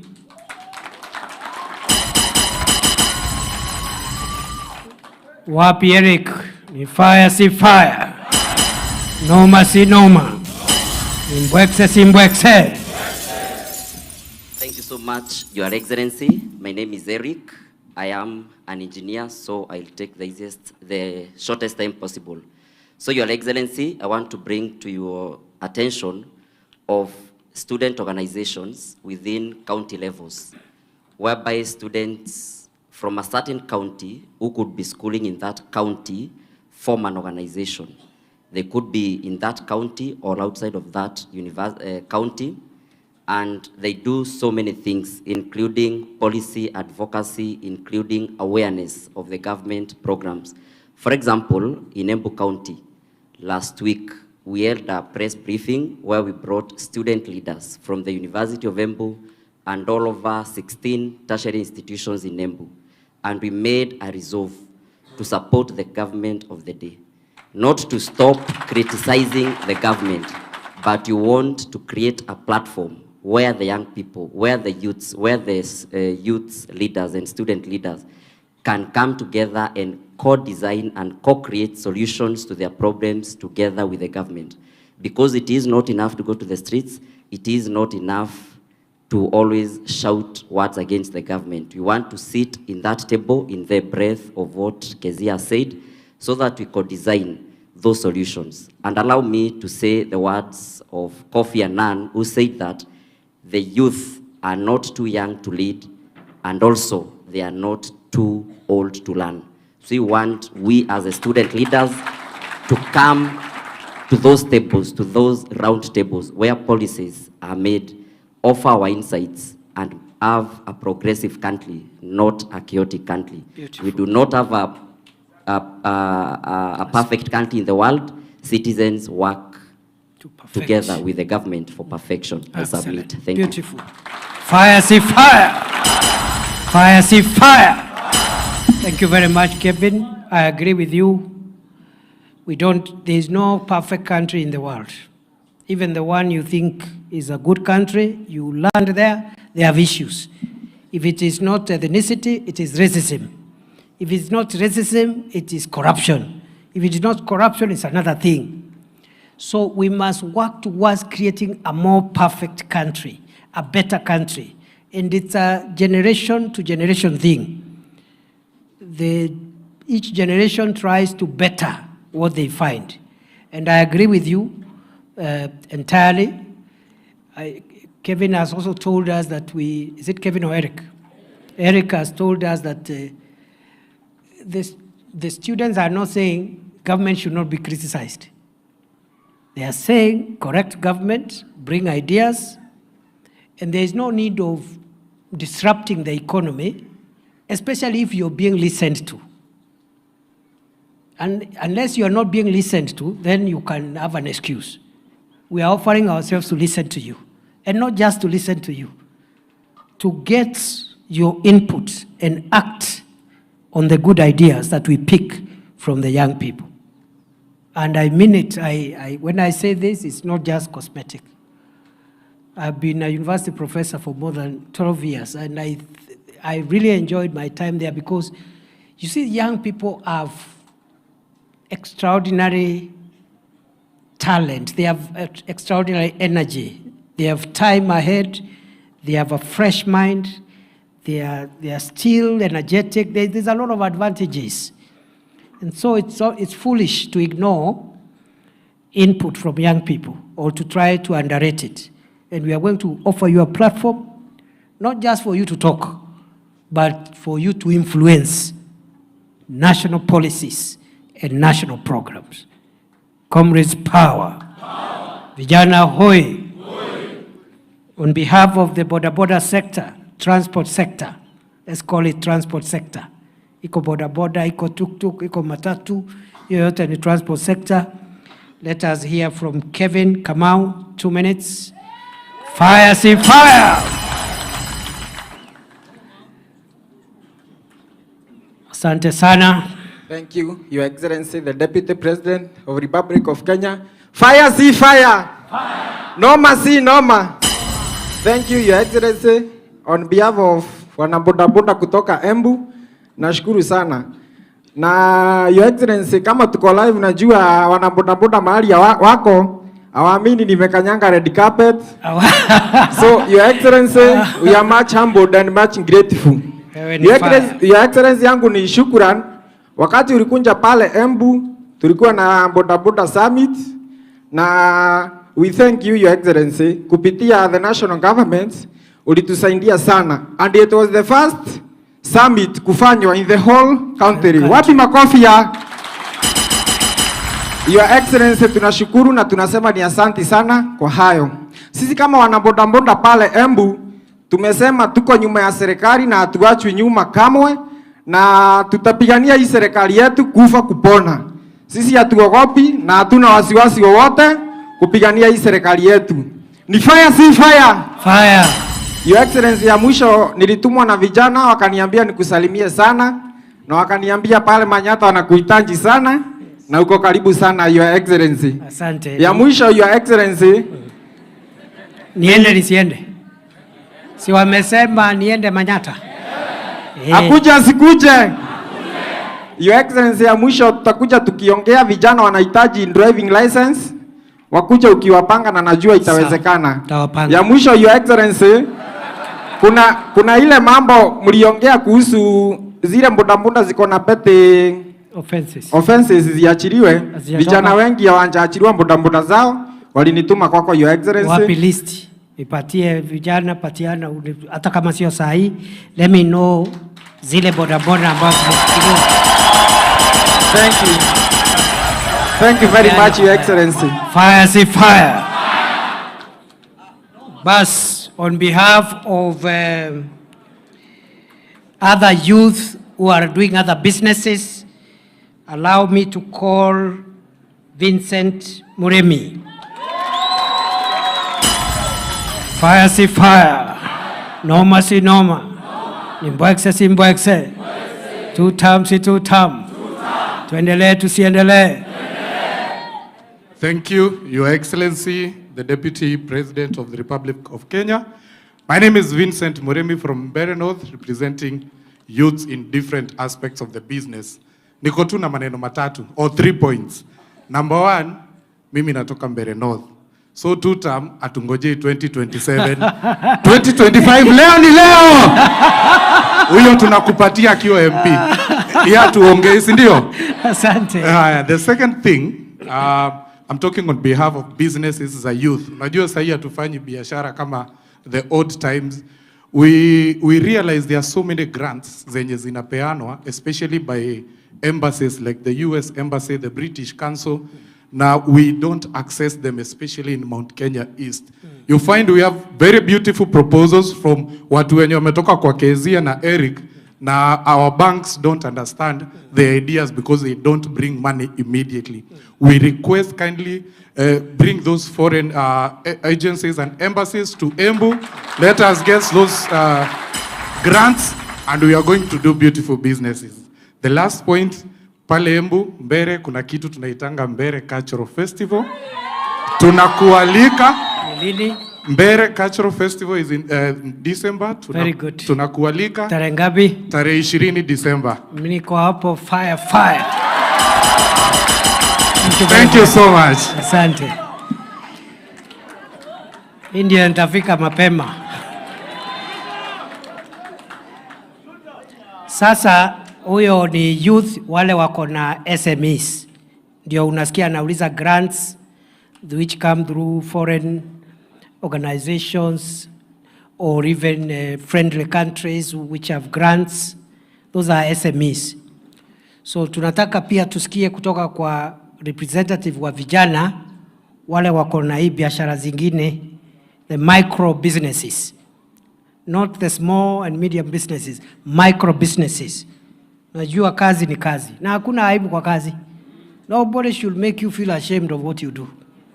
Bora hapo ndio unatoa riziki. Yes. So we have vendors wale wanauzanga reja, hawkers and vendors. Tuko na shoe shiners, tuko na mitumba people, saloons, kinyozi, jua kali, hiyo grupu yote. Hii biashara tu mtu anaenda na setup ka hustle yake hapo, inaitwa micro businesses or even nano businesses, ile kidogo kabisa. So on behalf of those young people, let us listen to Paul Njoroge, fire si fire, noma si noma, nimbwekse si mbwekse, two term si two term, tuendelee tusiendelee. Thank you very much. Asante. Sema kitu Paul Njoroge. Your Excellency, Your Excellency, Deputy President of the Republic of Kenya, my fellow Wakorinos, my fellow citizens, hamjambo. Hamjambo. Hatujambo. Tam. Ile bogi tumetoka nawe buta iko wapi? Comrades power. Kina Ken, mbona mnaniangusha hivyo? Bogi yako imekuangusha. Tam. Tao tunasemaje? Tam. KIB.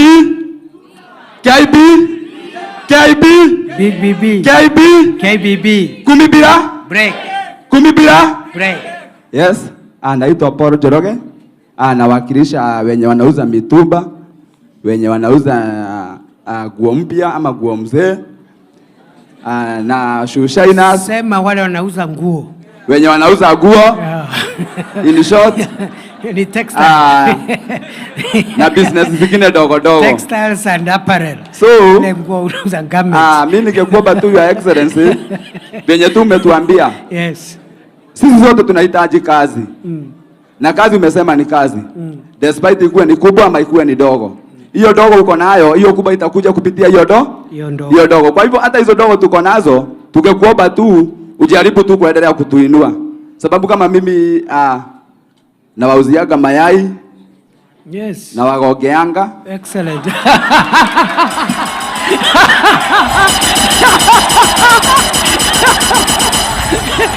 Sio ile. Na wawagea nini? Vijana hoi. Sio ile. Ni mambo ya mayai. Mimi na wawageaga nini? Mayai. Sawa. Si hiyo ingine mnafikiria. Karibu upate matatizo wewe. Mimi na wauziaga mayai, smoking sausages and all those. Si hiyo ingine, let's not think negativities. Sidio? Let's think about positivity. Kabisa. So hiyo dogo tuko nayo, Yeah. Tungekuomba tu mheshimiwa, Yes. ama kiongozi wetu ama deputy president, uwajaribu tu kutuinua kama vyenye Kezia amesema. Kabisa. Sababu kupata vitu kama trolleys ni shida. Muko na association? Please, tuko nayo. Na that association mupange, wale watu mulipangana nao kupanga mkutano, muniletee proposal ni watafutie empowerment. Two term. I have to come and support you.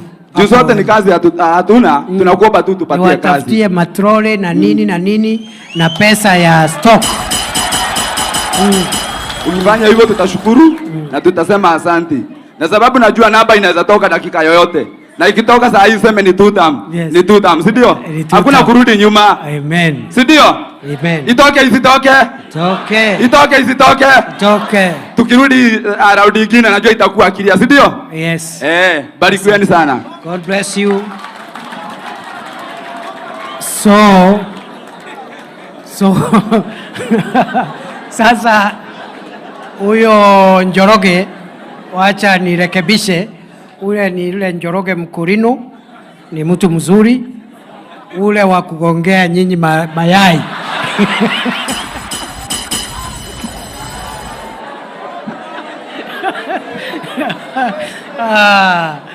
Na vile ameongea ni fire. Si ni fire? Si ni noma?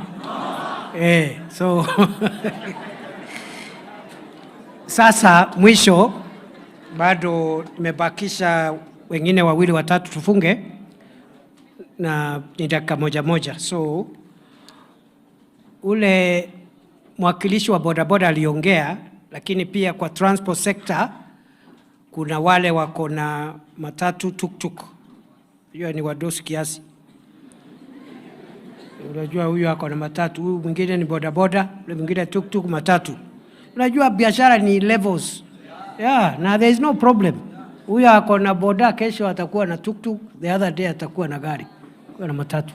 So kwa niaba ya watu ya matatu na tuktuk, representative wao anaitwa Anthony Mwangi, atusalamie aseme kitu. Fire si fire. Noma si noma. Two term si two term. Mbwekse si mbwekse. Thank you. Thank you, Your Excellency, Professor Kindiki. Kitu ya kwanza nataka kukushukuru sababu you recognize our industry, the matatu and the transport industry.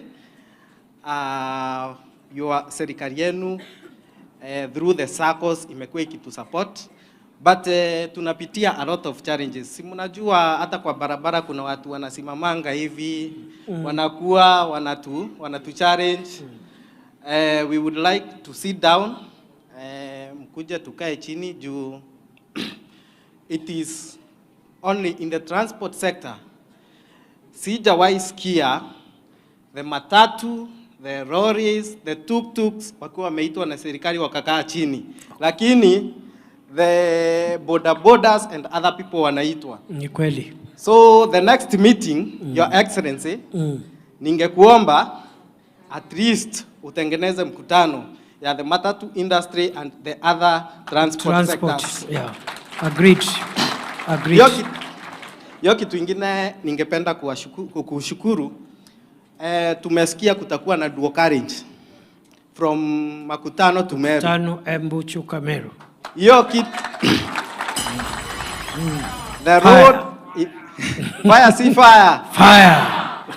Yo inakuja kutufungulia mabiashara, kufungua barabara, expand our industry, the matatu industry, the bodaboda industry and other industries. Good. Kusema hii serikali inatufikiria. So ningewaomba nyote tukae chini tujadiliane tu support hii serikali. Lastly, ningependa, unajua tunasemanga mtu apewe flower zake wakati ako hai ama wakati anaonekana. There is a young guy called Martin.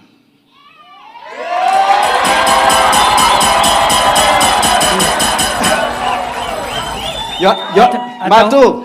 Huyu Mato huyu. Your Excellency.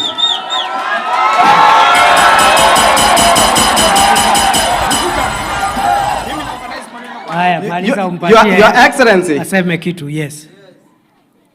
Huyu kijana ile gospel ya tutam ametuconvert. Very good. Ametutoa wa Munyoro akatuleta wapi? Tutam. Anaenda from market to market. So we want to recognize you, my brother. Thank you very much, and tumeshukuru sana, Your Excellency. Thank you very much. Asante. Thank you very much. Thank you very much. Wewe Mato, kumbe wewe ndiye balozi wa tutam. Wewe ndiye balozi wa Mbwekse. Wewe ndiye mtu ya Mbwekse. Huyu Mato ni fire. Ni fire. Ni noma. Aendelee. Ni mchunge. Mchunge huyu Mato. Basi.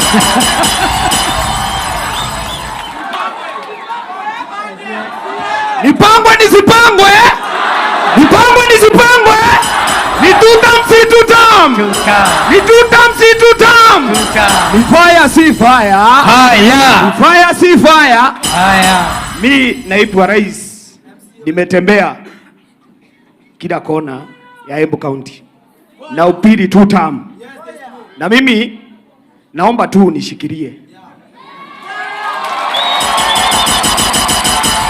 ile siku ulikuja pale Kavoteri, mimi nilikuwa nimepepa umbao kubwa sana nikisema ile maneno mumefanya ile siku ya kofi, ile siku ile lakini nilikuwa nimekomboa pikipiki na sababu nilikuwa naongea na unajua pale Embu mambo ilikuwa imechemuka, pikipiki ilienda pamoja na boda na ikuwa yangu ikazama na hadi wa leo sijailipa. Pole sana, pole. So pole. Hiyo pikipiki tu. Mato utapata pikipiki kesho. Asante. Noma si noma. Fire si fire. Nishikiriwe nisishikiriwe. Tutaendelea na 2 term. Unasema tuendelee na 2 term? Tushikilie rais. Tushikilie kijana wetu. Mtashikilia huyu Kindiki? Mnataka tumshikilie? Mko tayari? Kama mko tayari simameni nyinyi nyote. Simameni, tutam. WhatsApp. Asanteni sana. Thank you very much. So what you do? Yes. Ule mnapangana naye kwa ofisi yangu pale. Yes. Enda umuone. Yes. Because you lost a bodaboda. Yeah. Ngoja. We lost pikipiki na wenyewe. First, we replace that pikipiki. Yes. Asante. And we replace it with the best. Thank you. The best motorbike. Thank you. Alafu baada ya hiyo, yes, ukuje bado nikupange tena. Asante! Moto si moto! Asante sana. Thank you very much. Asante. Yes. Mwisho kabisa, kuna mmoja wetu anataka kusema jambo, sijui anataka kusema nini. Anaitwa kuna wapi Jacqueline Wanjiro. Alikuwa anataka kusema kitu. Ako na maneno huyu Jacqueline Wanjiro. Ni fire si fire. Sema kitu Jacqueline, alafu tufunge. Mimi naona mmeshika hii fire hii. Mmeshika. Very good. Our Excellency, the Deputy President and the youth of Embu. Mambo yenu iko aje? Poa. Tunasema aje? I wanted to speak on behalf of the professionals, the teachers, the nurses, the doctors, the accountants working under the county government, and those working under the national government. The chance to get a job through the leadership of the Kenya Kwanza Alliance. And we appreciate that. Tutakuwa tunadanganya tukisema mtatupea kazi. Personally, I have benefited from the leadership. I come from a place called Ishiara. I'm shaking. God, no, okay. I have never addressed people. Relax. This lunch, and I appreciate this chance. Yeah. I come from a place called Ishiara. You should pass by. There's a lot of good nyama choma. I know Ishiara. Ukuje ukule nyama choma hapo Ishiara. Kabisa. We want to say thank you for this chance for hosting us. Tumekula. Warembo wamepiga selfie huko, tutakuwa tuna trend huko TikTok leo. Very good. And we appreciate for hosting us. Yeah. And we appreciate that you're going to give us jobs. Umetu promise. Kabisa. We are going to stick around until we get those jobs. Kabisa. Thank you. God bless you. Excellent. So huyo ameongea kwa niaba ya professionals, wale young people wamepata kazi under this administration. And you know that's how we should be. Kuna ile imefanyika, kuna ile bado haijafanyika. And eventually we'll have a good country, we'll have many young people accommodated in one way or the other. So mimi nataka niwashukuru sana. Naomba sasa kwa mara ya mwisho tusimame, alafu niseme kitu kingine hapo. Kwa sababu mimi naona tunaendelea vizuri. Na mimi mumeniambia nitafute mdosi nimwambie mnataka kikao na yeye. Si ni kweli? Pale State House. Si ni kweli? Na pia mumeniambia different groups, I need to deal with your issues sector by sector. University students and college students, those in businesses, SMEs, micro businesses, wale ambao ni professionals. We have different needs. I need to have a sitting with you, content creators. Nimealikwa pale na Babu wa Dallas, na mimi nitafika hapo faster. Nitatafuta contact ya huyo Babu wa Dallas ndiye anipangie ile maneno amesema ya pale Dallas. Otherwise I wish you well, na kama nilivyosema tutakuwa na siku nyingi. Sasa mimi nilikuwa nataka kuuliza, kwa sababu DJ anatengeneza wimbo, lakini hiyo wimbo tutaendelea nayo, alafu MC ama kuna mtu atakuja hapa atu guide na ile program imebaki, na nataka mjue ya kwamba you still have a bit of time, don't be in a hurry to leave, lakini kuna ka program nataka tumalize mapema kabla kuja kuwa usiku, kwa sababu umefika na amwezi kuondoka hivyo tu.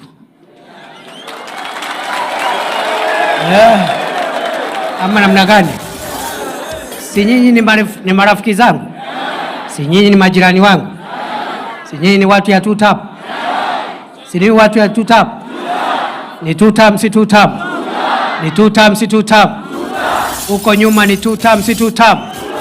Wacha nione tutam.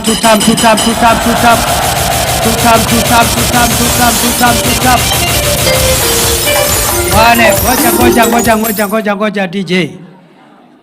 Wale wako mbali hawajasikia vile vijana wa Embu County wamesema. Nimeuliza ni tutam si tutam? Ni tutam si tutam? Wacha nione wale wanasema ni tutam.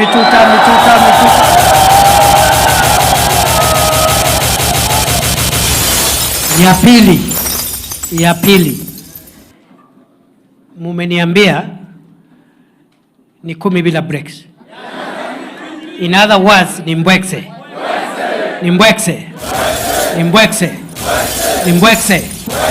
Wacha nione wale wanasema ni mbwekse.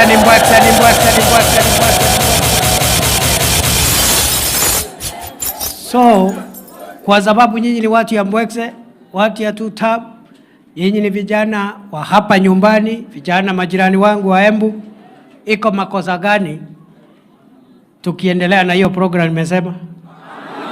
Iko makosa? So tuendelee na hiyo maneno? Tuendelee tusiendelee? Nyinyi mumeshika network? Si namna hii? Tupangane tusipangane? Tuendelee tusiendelee? Si namna hii? Wangapi wanasema tuendelee?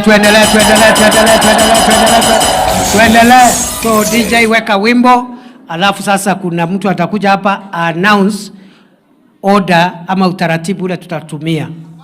Na mimi nakubali na washukuru kwa sababu nimeambiwa mmefika in a very orderly manner. I'm very impressed. Hata hiyo program ingine, let there be order, kwa sababu hakuna problem, everybody hapa hakuna problem. Usiwe na mambo mengi, kwa sababu mko nyumbani, mkuwe orderly.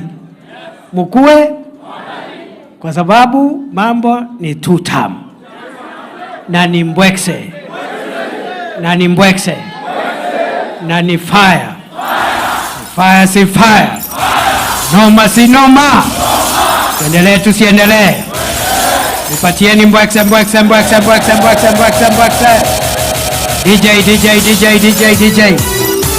Njeni tupige muziki kidogo hapa. Nipe sound DJ.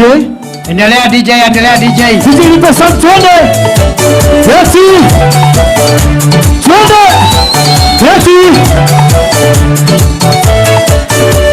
Atigire matudikane gwakoroke. Kirigane ote twarebe. Deri watonukerera togekurunoka. Amatire metekia tetwebe.